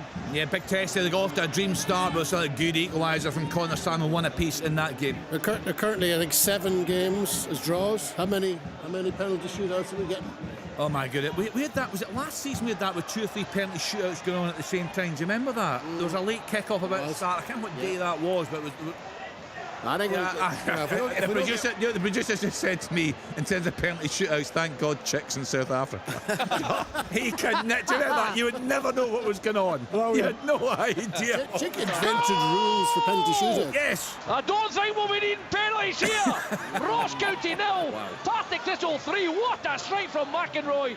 A corner played in, it's headed out, he brought it down with his left foot, and he's volleyed it with his right foot to the back of the net. 3-0, McEnroy. What's been the difference this afternoon, Rob? What's wrong with the home side? It's Ross McEnroy's doppelganger, Bannigan. Bannigan scored that? I think it's, well, I thought it was McEnroy, but they're saying it's Bannigan.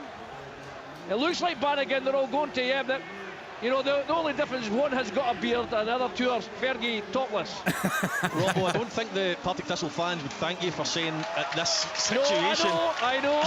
Penalties won't be needed. Last time I made a full pally, that I ended up singing the national anthem. What's been the difference here, Rob? What's missing from the home side? They look like a team that's just, they've got a new manager, they're a work in progress. Thistle have been slick, really slick. Good, really, and you know, tell you this, they've got good pros in good positions, they've got good youngsters in good positions, but their shape, their balance, their style of play, it's all been excellent. Don't get me wrong, you know, from the 10th minute to the half-hour mark, it was a pretty even game, Cowdrey in it, but yes, they're in control. And it's deserved, absolutely deserved. Some wonderful play on the left-hand side, intricate passing. They picked their moment, came back to number 12, Liam McStravick, who gave it to Dean McMaster, kind of at the left junction of the box. It's a deep cross, it's kept alive by somebody in diamond colours, and it's put back into the box, and it's thumped into the back of the net. Couldn't get an eye on who it was because of the amount of blue jerseys in there. I think it might have been Todorov, quite a tall frame running away celebrating. I'll get some clarity on that, but for the time being, all that matters is that Airdrie are beating St Johnstone 1-0. Ian Auld. Yeah, we've got a penalty to Cali Thistle here. Aaron Doran pulled down by Michael Miller. He's been sent off, or as we call it in the Highlands, a banishment, if you've been watching the Traitors. And Alex Samuel is about to be stepping up to take this penalty. 12 yards out, goalie's on his line. Up steps the new boy on loan from Ross County. And it's saved! Oh! Big moment. Alex Samuel has his penalty saved. 1-0 Cali Thistle. Am I the only one that hasn't been watching the Traitors? I've never seen it. No. Oh, it's tremendous. Is I've never seen Gladiators either. It's different class. I'll tell you what, Tom, you'd be good at that. you would take some stopping at that, Tom English, I think. Robert, would I be a traitor or a faithful? I think you'd be a traitor, sir. Can he trust I think you've got the gift of the gab and could deceive people. I think that would be, by the way, that would be your gladiator name as well. Rob, I'm taking that as a compliment. I've not seen it at all. I must catch up at some point. Brilliant, Kenny. Kenny, we've got a change here. Yep. It'll be a change of shape as well. Motherwell took off Mugabe and Lennon Miller has come on. They need something. They need a little change of shape.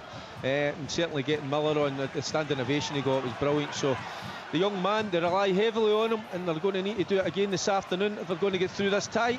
We were talking about Partick Thistle and what Ross County aren't doing well today. Partick Thistle, you look at them this season, they've got goals in that team. Yeah, they're okay. They ship probably too many goals at the other end, but they are a dangerous team. Oh, absolutely. I mean, the front 3 or 4. Well, the one in behind the front 3 changes sometimes, but the 2 fullbacks. He's been excellent today, Ian. Scott Robinson. Yeah, he's a good player. Him and Brian Graham are. Yeah. You know that 2 experienced players, lovely little link up, little balls round the corner, go and support. But the 2 wide men, have been very, very good. Yeah, As we know, they're very, very good players. Yeah, But they've two fullbacks can play in the Premier League. There's absolutely no doubt about it. Is if I said already, the balance. Yeah. You know, you've got the McMillan and Milne, the centre back, the full back, but you know, Muirhead and Ascot and Nielsen on loan from Hearts have been excellent. The two in the middle of the park, McInroy and Bannigan, have been superb. Oh, here's a chance. Forfar clean through on the angle. Oh! He hits it. It goes under Marshall. I don't believe and it. just wide of the target. They're now booing, and as you can probably hear behind me, Hibs are going to make a double change. What a chance that was on the far side.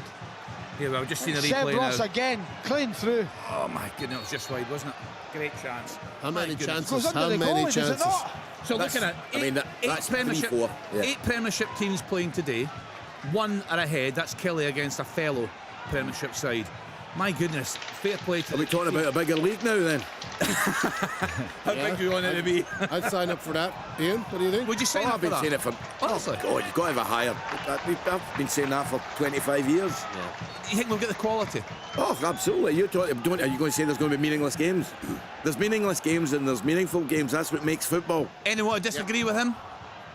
I think it depends how you would set it up. Yeah, I wouldn't go into it in depth, but yeah, because remember the old 18 team. For me, 14 teams split after 26 games. Top 7, bottom 7, 2 down, 2 up, and then a playoff. Okay, can you write that down and take it home? Partick Thistle could play in the Premier League with this side. No doubt. It all goes back to number of Old Firm games. Of course. Unfortunately. Of course it does. Yeah, I know that. But Tom, that setup, you still get Brilliant four. save there by McCallum. It's a great ball in, and it's Venti, who's just came off the bench. First touch of the match.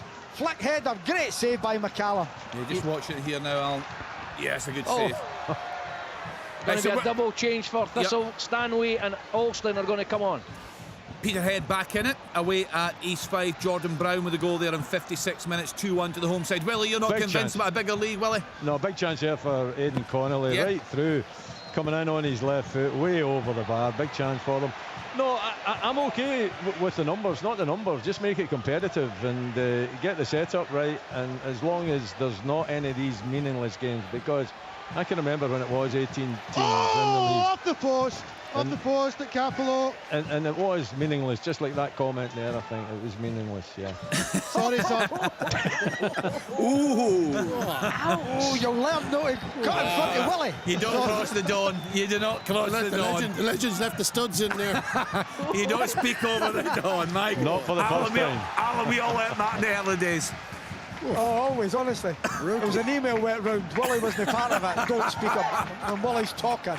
Kasim, what was happening in that game? There was a left-footed shot. My apologies, Willie. There was I'm always joking, for goodness sake. It's all right. It was a left-footed shot. I forgot what the name is because you called. I apologise to absolutely nobody.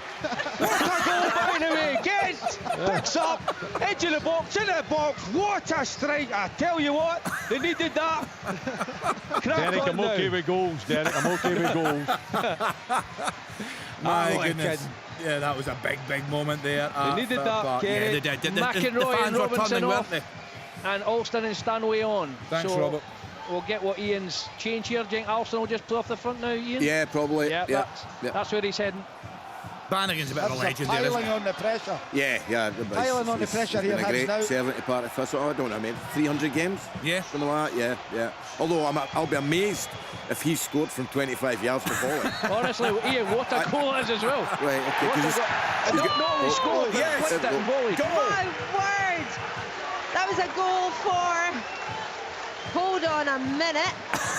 Roy We're waiting. Silla. Sorry. Here at Somerset Park, the whole place has just erupted. Everybody was staring at me because I was laughing, and they were like, "What are you laughing at? There's nothing funny going on. It's you guys." And then I took my head down, and then I look up, and then I've got whatchamacallit, Roy Silla, number 20 for Ayr United. Absolute belter of a strike straight into the post. I think the goalkeeper didn't even have a chance. He just looked down to his right hand side and was like, "Oh no, gutted."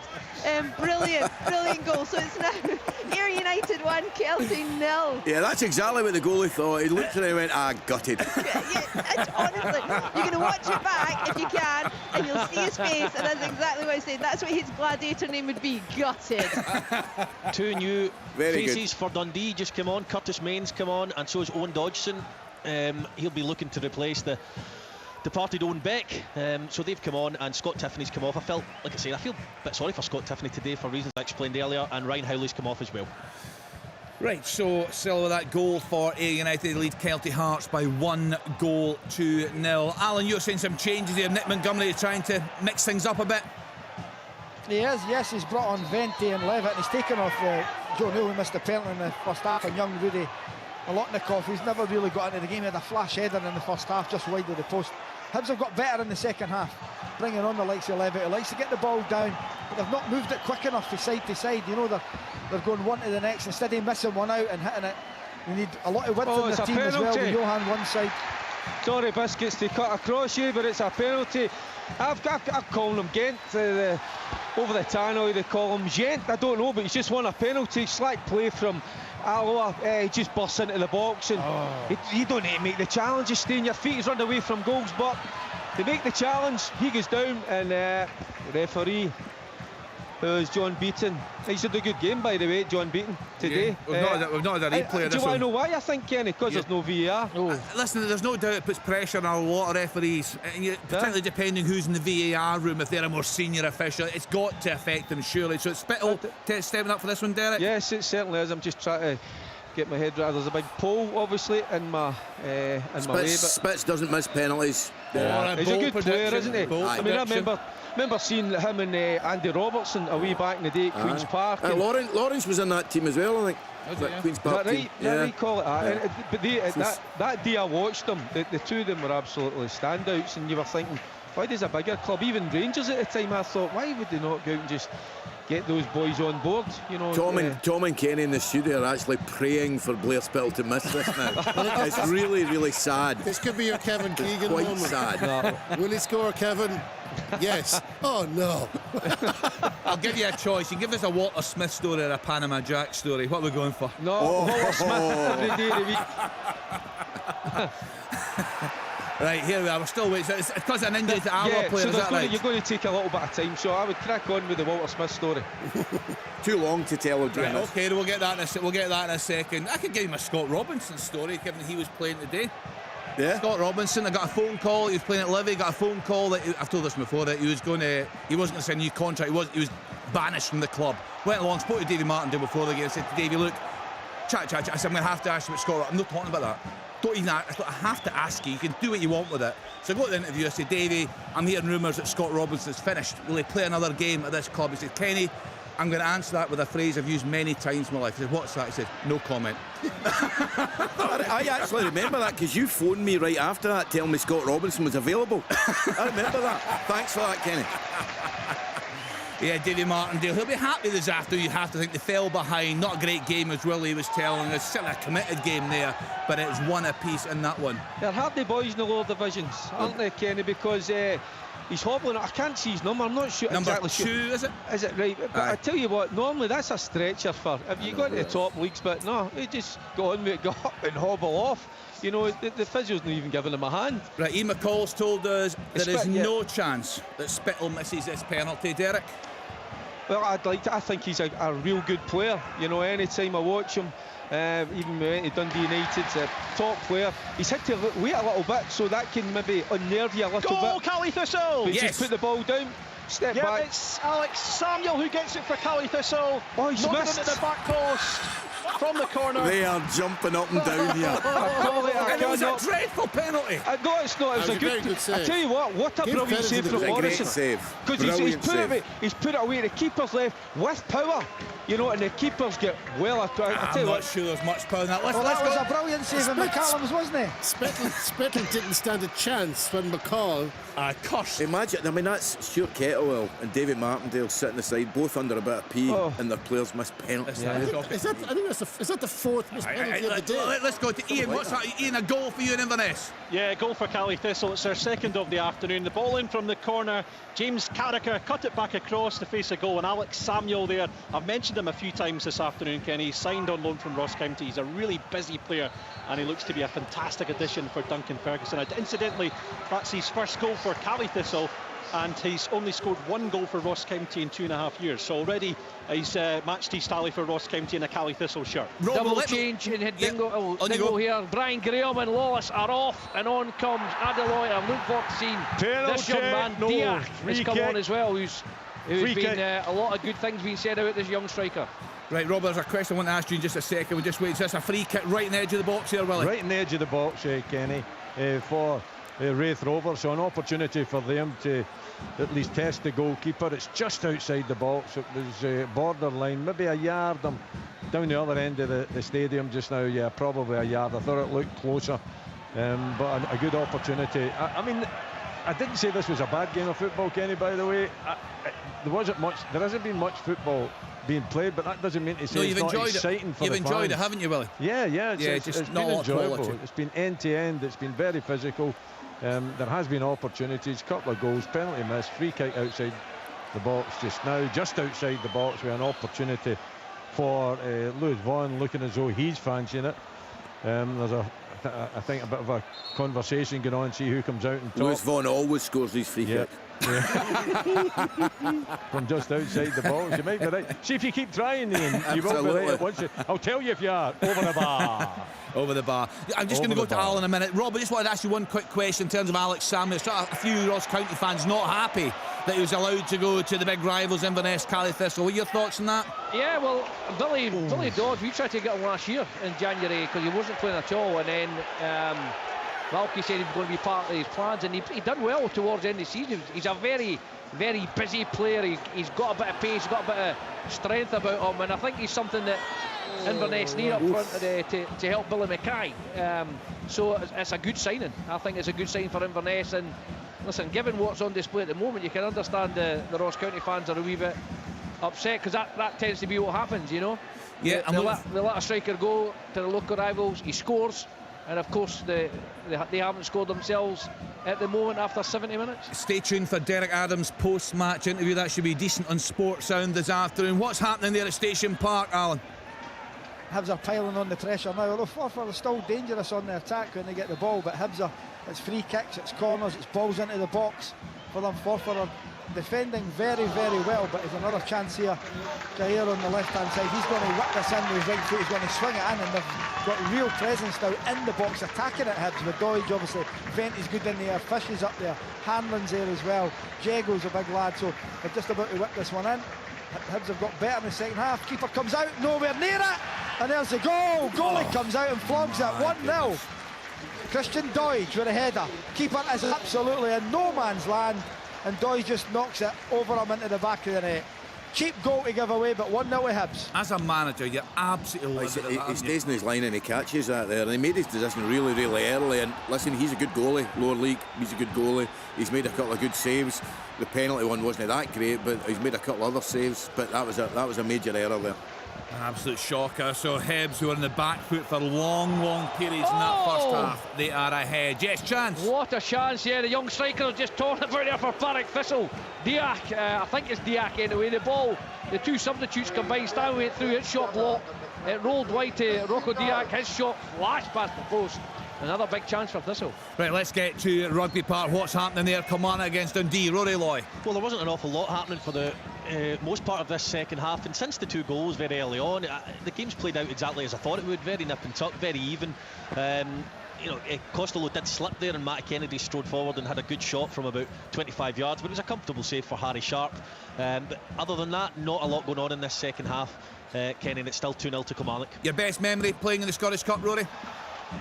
Probably, I got to the final in 2015, and obviously you don't want to say it's your best memory because we ended up losing it 2-1, but I think the semi-final against Hibs, winning that 1-0, everybody wanted to draw Falkirk in that one, with Celtic still in the draw and all the rest of it, and we managed to beat Hibs 1-0 and get to the final, and that was a great night. Yours, Alan Preston? Scored the Robbo set me up. Fergie played. I scored in a semi-final against Rangers at the Scottish Cup at Parkhead to put us 1-0 up. It only lasted 10 minutes, but great feeling to score for Hearts in the semi-final at Parkhead. It was brilliant. Great feeling. We'll get some more memories in a minute. So back to Fir Park, Motherwell against Alloa. What's the latest there, Derek?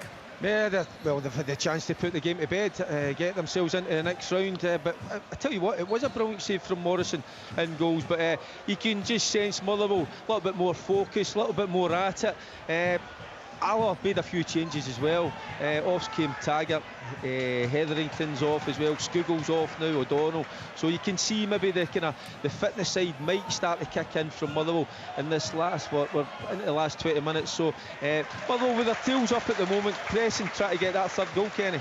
And your Scottish Cup memory, your highlight, Derek? I didn't have a very good time in the Scottish Cup. Ian, I remember getting left out of the final. That was me and you that got left out. I remember Graham and Coop on the bench. Yeah, we sat in the main stand with a wee cheeky beer or two, you know, consoling ourselves a little bit, because it's so disappointing, because you always want to be involved, even though you're not maybe going to be in the starting lineup. You know, you want to be even on the bench. And I remember me and Collie were left out, so it was a sore one. Mind you were left out for Graham Souness and David Cooper. They weren't bad. They weren't bad. You can take that. You can take that. John Robertson is in Dingwall for us. Ross County against Partick Thistle. A stroll for the wayside there, Robbo. You wouldn't say stroll, but they're comfortable. That's the thing at the moment. And the thing is, Ross County are putting more and more men forward. And if Thistle get their passing right, which they have been quite a few times, you wouldn't rule out a fourth goal. You know, as I say, they had a great break there with Stanway and Diak flashed one just wide, but it looks like they've knocked the stuffing out of them. There's still 17 minutes to go, and of course we all know it was 12 minutes was all that County needed to score 3 the last time, so the Thistle fans won't be resting easily. Don't say that, Rob. Yeah, I know. Oh dear. Listen, no, call it. I can't be any worse than I went years ago for a Dun United Inverness. There's going to be plenty of goals in this because they'd scored so many goals, and it ended up 0-0, and I had to sing the national anthem on radio at Handon Let's dig that out. I don't know. I'll tell you the game it was Wales. I do know that, because I was supposed to just do it in the sound check with Amy McDonald.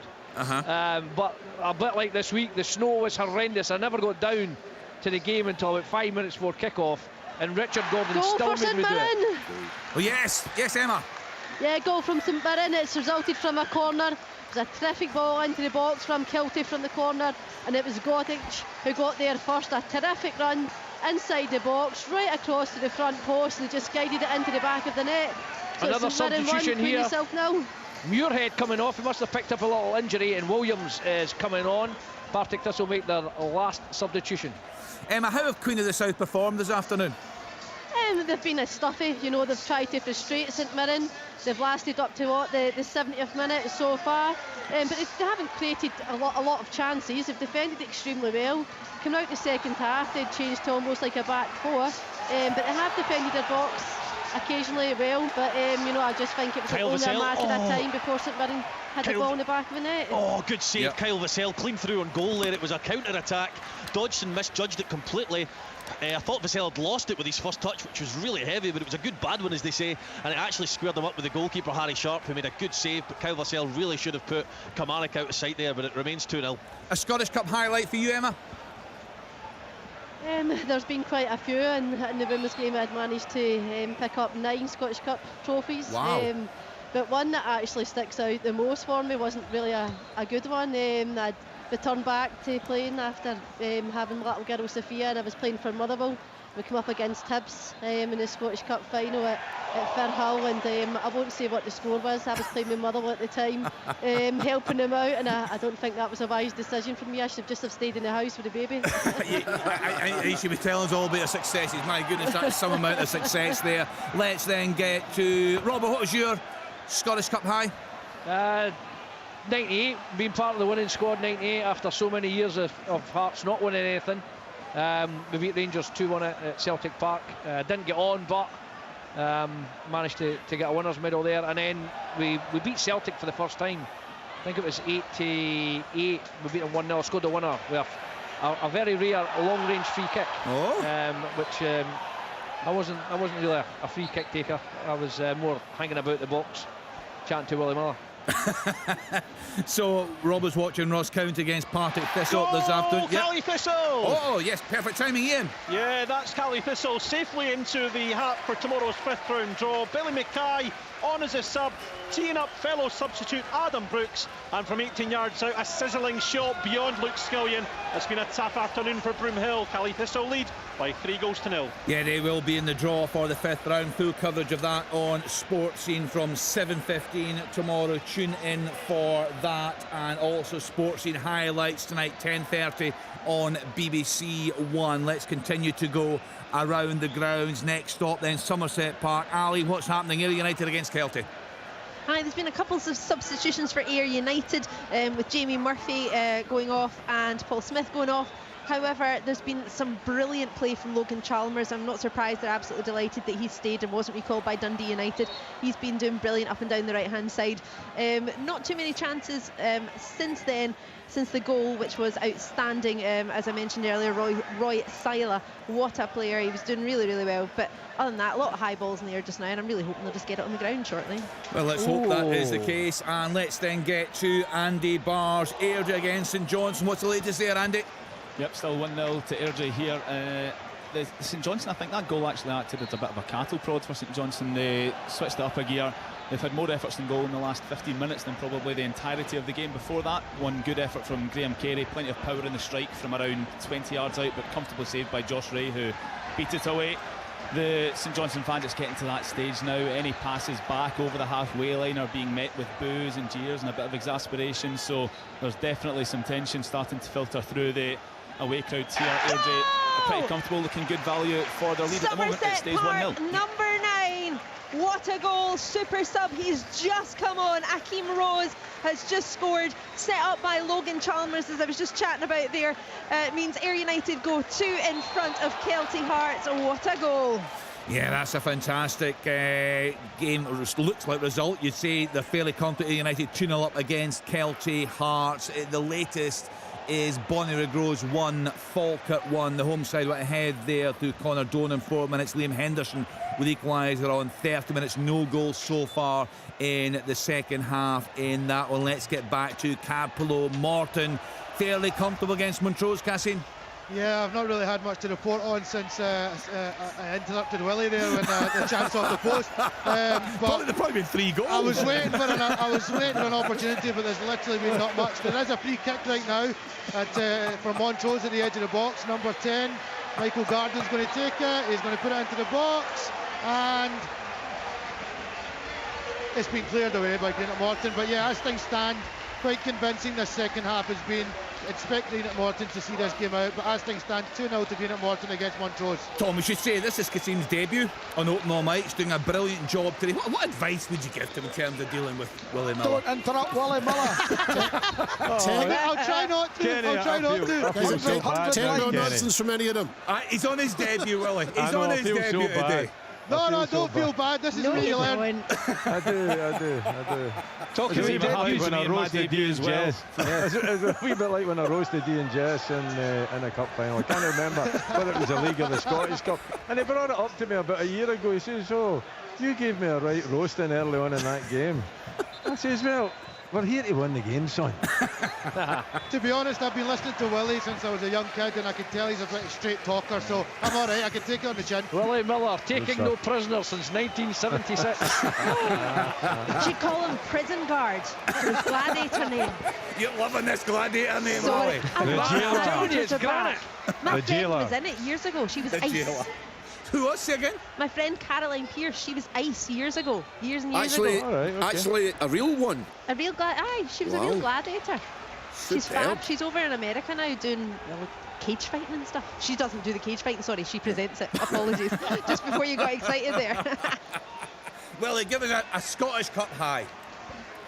This could take a while. Sit back. Cassim, don't interrupt. The high's got to be Fergie after the 83 when he had his rant.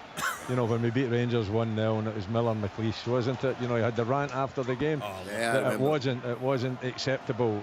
You know, we just lifted the Cup Winners' Cup and the Scottish Cup, and he says that performance isn't acceptable. Miller McLeish won the Cup. Hey, we've lived in that for years with our teammates and constantly wind them up. And of course, after 40 years from 83, we've had the opportunity to do just that. So that's the one I'll never forget. Well, I saw Archie in the crowd at the Forfar game looking very well. Oh, brilliant. Yeah. That has to be one of the great footballing rants of all time. Oh. Not just Scottish football. I know there's one online about Trapattoni. I think you might have been. I've not seen that one. A manager, and it was a Munich Bayern maybe at the time. Right. That's a legendary one. But Ferguson's the one main is, man ones. You've never seen anything like it. Well, speaking of managerial great, you can give us your story, Walter Smith.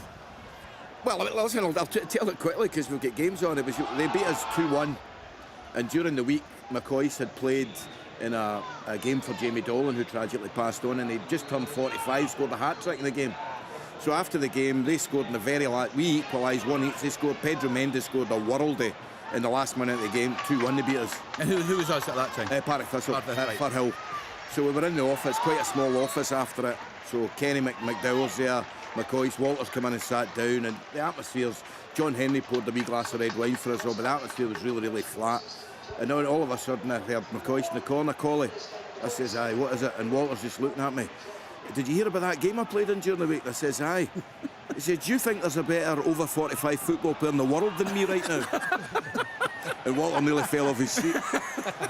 He wasn't short in confidence, McCoist, was he? Oh, it was good. That was good. So let's go around the grounds again. Let's get this game at Station Park. I feel a bit sorry for Forfar Allen. They put so much into this game, and given the nature of the goal they're behind by, it's a real sickener. It is, and I think it's a bit like Ian's Clyde last night when they hit the post. If they don't take the chances when they're on top, it comes back to bite them, and that seems to be the case here today. Forfar should have been ahead before the half-time whistle went, without a doubt, one of them, if not two ahead. But then, as you said, it's a really cheap goal. The keeper comes out, he just gets excited. There's no need for him to come and get it, and he gets excited, and it's a decent header from Doyce, flicking it over the top of him into the back of the net. Hibs have been better in the second half. I'm sure Montgomery's had a go at them. They have got better. Oh, just as I say that, there's a shot blocked. They have got better in the second half, and it looks very comfortable now for Hibs. And really disappointing from the away side at Rugby Park this afternoon, Rory. Yeah, I mean, outside of the 2 minutes, they've done okay. They haven't really threatened the goal all that much, other than that Luke McCowan chance late on. But he'll be bitterly disappointed, Tony Docherty, because going 2-0 down against Derek McInnes is never easy, and Kilmarnock have got a real good control of the game now. They've made a couple of changes, Dundee, a couple of new signings. It's kind of affected them in terms of their momentum and things, and Kilmarnock looking very comfortable at the moment. However, as we know in this fixture recently, things can change very quickly, but Kilmarnock looking good for their 2-0 at the moment, Kenny. Right, I've got a message from a listener, Ian, an Ayr United fan. He's got a question for you, so I'll give you that in just 1 minute. Let's get to Fir Park. Derek Ferguson's watching Motherwell against Alloa, Derek. Yeah, just can't put them to bed at the moment. Montgomery just had a moment of magic there, just in the box, twisting and turning, got his shot off, and ball just going over the bar. But Alloa ain't going away. As I say, they've showed great character in this game. Maybe struggling a little bit fitness-wise, getting into the latter stages, but they've got a never say die attitude, and you've got to respect that. And I think Motherwell they've brought on Andy Halliday for his debut, so they've maybe just tried to see this game out as we go into the last 6 minutes, Kenny. Okay, thanks Derek. Callum Ray, Ian is an Ayr United fan. He says, can you ask Ian, is there any part of him at all that regrets leaving Ayr United, given how it ended for you at Firhill? And also given all the work that's now going on, the big plans have got at Ayr United. No, absolutely none. I mean, I left when it was different directors, and the place has become a bit, not the football team is still very good, but the place has become a wee bit, there was just so many changes here. But no, I don't regret it. I had 5 years at Ayr United. I wasn't there 18 months. Yeah, I was there for 5 years. You loved it, so didn't it's you? A great club with some fantastic times. And you give us, actually, you chose your music a couple of weeks. It was a nice touch when you returned with Thistle. Yeah, well, they used to play Muse, Starlight for me when I went down, and no, I don't regret anything about that move. I mean, I could have left 2 or 3 times before that. I would have regretted it if I'd have left earlier. But 4.5, 5 years as a manager, as the boys will tell you, at one club, that's a lifetime these days. Oi! Yeah, chance. Just Greenland Martin have hit the bar. There's another scramble in the box. Another shot. Goal! Fantastic. Yeah, goal for the home side. Offside, offside. It was all happening there, sorry. Oh dear. Oh dear. There's another one, another tip for you. Wait till the flag goes up, then shout.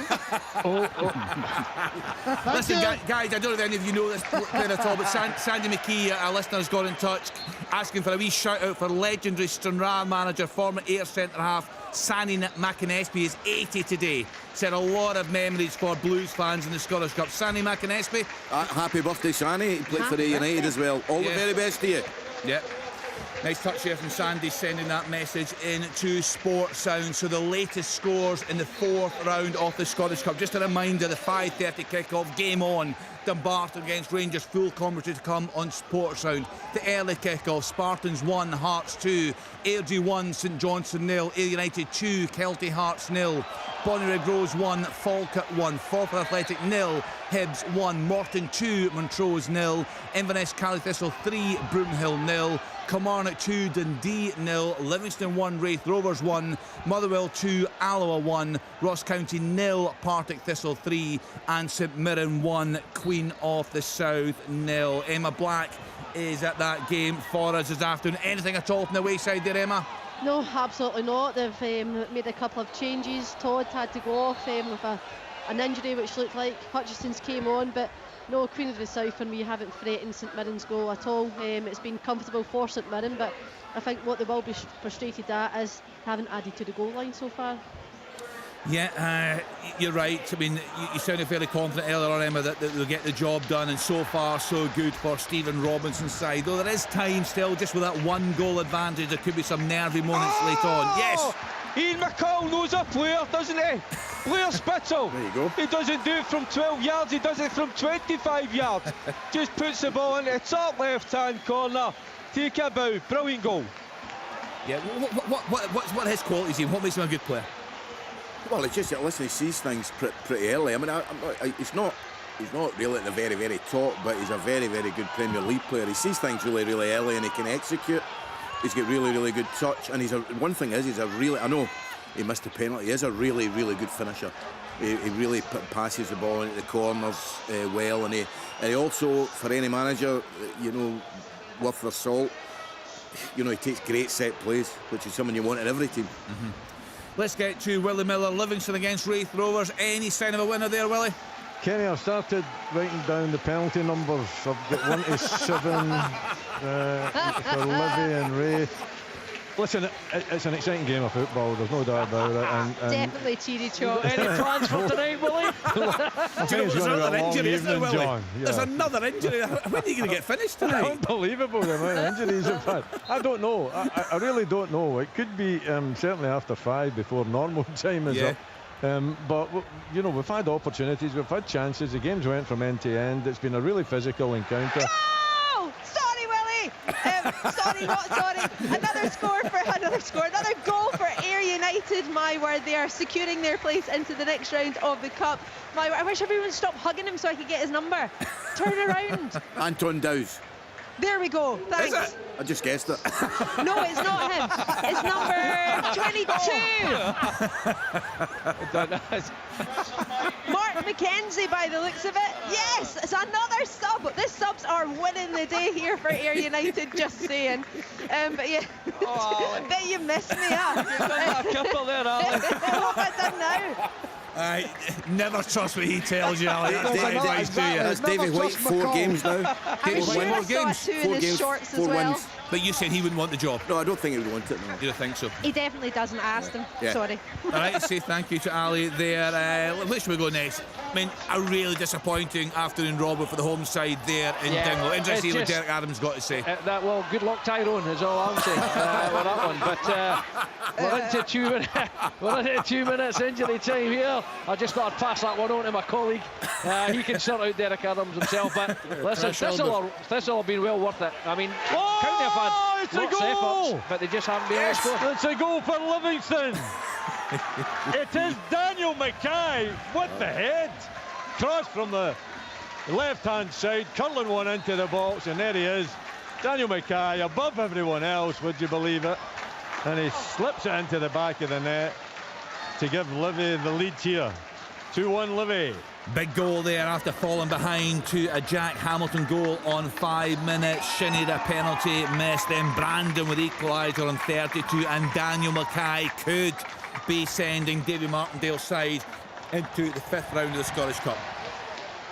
If there's any team in the country that need a win, it's Livingston, isn't it? Yeah, no doubt about that. Romping away there, the home side in Inverness. Ian? Yeah, they've added a fourth. It really has been a tough second half, at least for Broomhill. It's Brooks that's added the fourth. And the home side, yes, safely into that hat.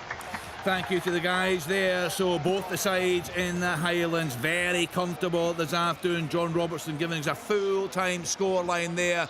What a win. Sorry, not the home side, not comfortable there. What a win for the away side. Partick Thistle, I should be saying, a fantastic return to the Highlands for them after a huge disappointment, of course, in May. 3-0 away at Ross County this afternoon, and Inverness, Caley Thistle cruising at home to Broomhill. What are the stories today, Tom? Where did you see the big talking points? Well, look, I mean, there's a number. I think Partick Thistle winning against Ross County. That's championship beating Premiership. That's not just beating them, but it's 3-0. Outstanding. Hibs just getting over the line by the looks of it. 1-0. Just feel like the Bonnyrigg Falkirk match. Well, actually, I cut in there. Bonnyrigg have just scored. Well, there you go. 90th minute, 2-1. Bradley Barrett. There's your upset if it stays 2-1. Didn't see that coming, Falkirk, with the season that they're having. But Sorry to interrupt, it's full time here at Somerset Park. Ayr United progress 3-0 Thanks over to Celtic. Ali Defoe. Yeah, that'd be a huge result for Bonnyrigg. Massive. We're talking about upsets. None of us called that. I don't think anyone called Bonnyrigg beating Falkirk. I know they haven't done it yet, but they're in great position. That was the last team we played. We won 3-2. We were running 3-0 until about the 70th minute. So that's a real, because Falkirk are absolutely flying, and I see Ross McIver is back fit today, their main striker. So I didn't see that one coming. Yeah, terrific scoreline there. We'll give you the full time from that game. Just a confirmation coming through from the Caledonian Stadium. Inverness Caley Thistle 4, Broomhill 0. A double there for Adam Brooks, 73 and 80 minutes. Yes. Just talking about debuts on Open All Mics, I'll never forget mine. I was through East End Park, and I had 3 disallowed goals, and obviously it's my first time. You want to be enthusiastic, all the rest of it. So, by the time the third one went in, it was disallowed. The flag went up. Michael Stewart just went, big sigh. That must be the most interruptions I've ever had with goals that aren't goals. And I just sat back in my seat. Didn't want to interrupt again there, but full time at Capello. Greenock Morton have won quite convincingly 2-0 against Montrose. Cassim, don't worry, we'll have you back. I think Fergie's Open All Mics debut was a 6-all game. Oh yeah, the midweek game. It was here against Hibs. Aye. Yeah. Crazy. Hibs 6-all, that was yours. I thought your head was going to blow off. We played that commentary out so many times in the following weeks. Rob, are you still there? Just saying that was Willie Miller. That's another Willie Miller life skill there. Don't get too enthusiastic, Rory. Robbo, just very quickly, I know the games are finishing, but a colleague has sent me through, we're talking about touchline spats. You can't believe Robbo's not mentioned this one. Shaba Laszlo. You could have faced you for action, apparently. We can come back to that one. all I'll say is, UEFA found me no case to answer. All right, okay. Full time Kenny, Caley Thistle 4, Broomhill 0. The biggest cheer of the day at Rugby Park goes to Greg Stewart. He comes on in replace of Ali Watkins. Scored some wonderful goals here, I have to say, in his time at Kilmarnock, and a few for Dundee as well, so that's him on the pitch now. Just seen one line from that match, but Robertson claimed that Laszlo stood in his foot and he was shaking it off. So I'll get the full story. Robbo booted him. No, we've got the story. Robbo kicked him. Full time Kenny, Motherwell 3, Alloa 1. Yeah, Alloa right back in that game. You have to say it was one apiece, but Motherwell's class shining through in the end. A really important result there for the Motherwell manager, Stuart Kettle. We heard from him before the game. A real blow for them this week. They lost Mika Biret. He's been a terrific loan signing, but he has left the club and he has a job to do to keep the club in the top flight. But no doubt they'll take confidence from that one this afternoon through to the 5th round draw. Full coverage of that on Sports Scene tomorrow from 7:15. Just confirmation as we're hearing there from Cassim. Full time, Hibs are into the 5th round. They beat Forfar by 1-0. Yeah, and there are a lot of shock, a lot of scary moments in that first half, particularly Alan, for the away side. They did, but Forfar couldn't sustain it in the second half. You know, Hibs, a lot of pressure. the goals are really cheap. Well, Ray McKinnon will be gutted, as will the goalkeeper, who was excellent on the day, saving a penalty. But it's Hibs into the next round. Right, let's then get to Willie Miller. Any sign of a fight back there for the away side, Willie? Well, you know, Livy are doing what you'd expect them to do and trying to make it as difficult as possible, and basically, you know, falling back and trying to keep it as disciplined as they can. But you know, Raith Rovers are still playing the passes. They're still, you know, going forward. They've still got, I think, probably plenty of time. I don't know exactly how long, but they've got a fair amount of time to try and pull it back. You know, there has been chances, Kenny, so you can't rule it out. But, you know, the quality in front of goal really hasn't been at the highest level. So I think the likelihood is that, you know, Livy's going to take the tie. But certainly, Raith Rovers have not given up the ghost. They're known for late goals as well, Raith Rovers. Yeah, absolutely. Yeah, a lot of character on that side. It's full time at Airdrie. Airdrie 1, St Johnstone 0. St Johnstone out at the 4th round for the 3rd season running. Full time here at St Mirren. It's St Mirren 1, Queen of South 0. St Mirren progress through to the 5th round. Thanks to Emma and to Andy. Just look at his face for a second. Tom English, a scoreline coming through, a late goal. It's finished East Fife 2, Peterhead 2.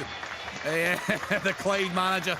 It's very tight at the bottom. There's a lot of teams you could rope in. No, listen, I'm not even looking at that. The Roger Morrison is a very, very pal of mine. I'm delighted his Peterhead side got a draw.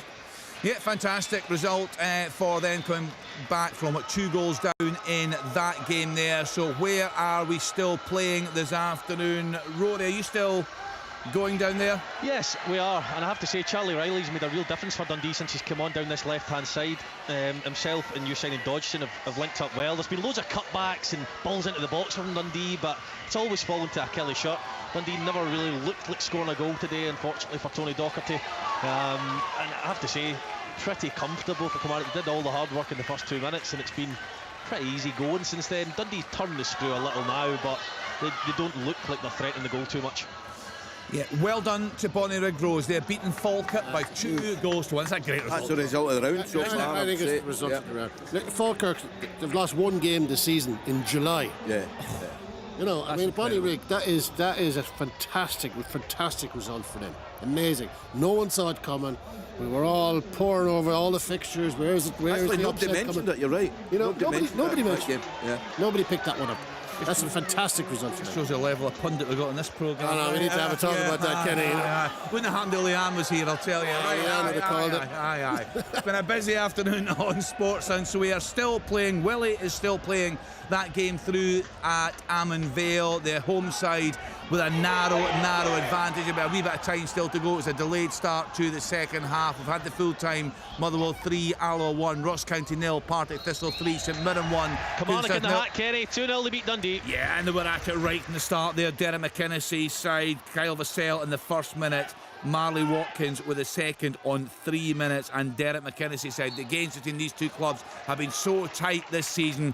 We had Tony Docherty in the programme last week. He spoke a lot about that, but he was disappointed, particularly with the start to that game there today. Very comfortable for Kelly in the end. As Rory said, they're in the draw for the 5th round. Full coverage on Sports Scene tomorrow.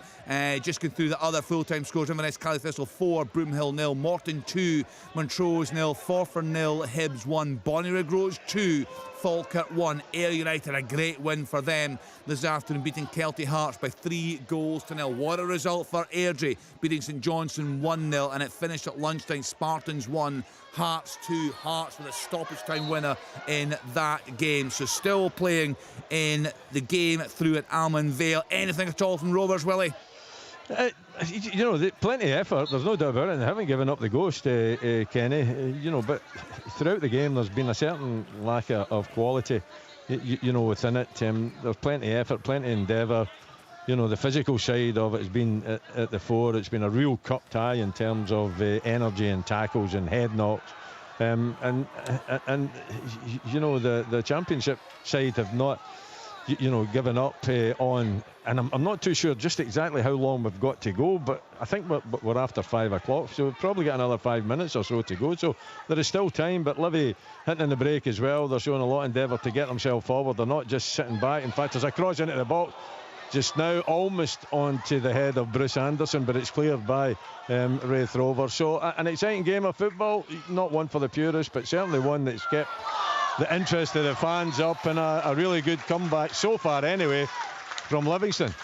Can you see Raith, Ian, keeping that challenge with United all the way to the end of the season? Do you think they've got that strength and depth? Yeah, I mean, I think they do have in the forward areas. I expect. I've got to say, I don't really Thistle yet. I think Thistle and Raith can push Dundee United. There's a bit of a gap after that. They're playing for that 4th place. But I mean, I think they can. I think signings Dundee United have made in Witherspoon, I think, it might be a pretty important one. And I think it just depends. Dundee United, if they can keep the spine of their team fit, should have enough to and go Ross over Cocker, I play, he's been a big miss for them, hasn't he? He's a key player. Big miss. They need to keep the other centre-back. Gallagher was missing. Him and Holt were excellent. Moult as well. They need to keep fit. So the spine of the team is definitely the strongest. But I tell you, the team is going to score the most goals is Partick Thistle. Yeah, I agree. They're scoring all sorts of goals. Raith Rovers, they look like they're petering out here. That's 3. If they lose today, that's 3 defeats in a row. In the league, 1 in the cup. They won. They beat Dunfermline before that. They had 2 draws before that. So that'd be 1 win in 6. It's just coming off the boil a bit. Yeah, I agree, but I still think they'll be there at the end. Now, by being there at the end, does that mean a point behind or 5 or 6 points behind? But they'll definitely finish 2nd or 3rd if they don't win it. Yeah, with a Thistle fan last week, I was asking him, do you think he could call him back? He felt it was maybe just a bit too much of an ask, but they're 8 points behind both the top 2. United have a game in hand over Rovers and Partick. They need to keep their key players fit for them to do it. Yeah, Ian will cross to Dumbarton, the 5:30 start. Dumbarton against Rangers. Dumbarton, of course, in your league. I mean, that's a huge challenge for them today, isn't it? It is, yeah. How do you approach that? I don't know. I don't know what the pitch is like down there, so that might be a real leveler. But you've got to accept that you're going to have to defend deep at times, and you can set your team up any way you want. But when you're playing against far better players, you're going to get pushed back, and therefore you're going to have to defend deep. Therefore, it's very important to defend your box well, and that's what they're going to have to do. Interesting if young Gallagher gets a game for Dumbarton. Gallagher Lennon. Neil Lennon's son, yeah. Yeah, I wouldn't have let him go. Have you seen him? Have you seen him play? Oh, aye, the kids. They brought him through there. I would have kept him for certain. Has he got potential? Well, yeah, I'm not saying he's going to be a player. No. I think he's got a chance. He's 6'1". He's naturally left-sided. He's a great kid. I'd never have let him go. St Mirren picked him up, and bizarrely enough, there's the Scottish Cup story. He made his debut for Dumbarton against Rangers. He's on the bench. Yeah, he's on the bench, is it? He's on the bench. Yeah, we'll cross the ground shortly and hear from the managers. It's a 5:30 start in that game. So still playing there at Almond Vale, Willie Miller. Kenny, I'm running out of words, Kenny. I'm running out of words. Do you want me to go for it again? Yeah. No, I mean, it's still open, but I think Livy are looking. Oh! Full time, Kenny. 2-1 Livy. Fantastic. So they are through. That's a big result for them. Isn't it? Big result. Yeah, it is. And it's something they could kick on. Absolutely. Huge confidence, isn't that it? wasn't a gimme today, that one. I thought they were going to lose. You probably thought they were going to lose. Well, I tipped Airdrie and Partick Thistle to win, didn't I? And Raith. Yeah, you said all 3. Yeah, unlucky with that one. Yeah, right, we touched there on Dumbarton against Rangers. A 5:30 start in that one. Full commentary to come. Let's get over and get the team news from our match commentator. Let's hear now from Al Salam. Good evening to you, Al. Hi, evening, Kenny. Yep, it's a massive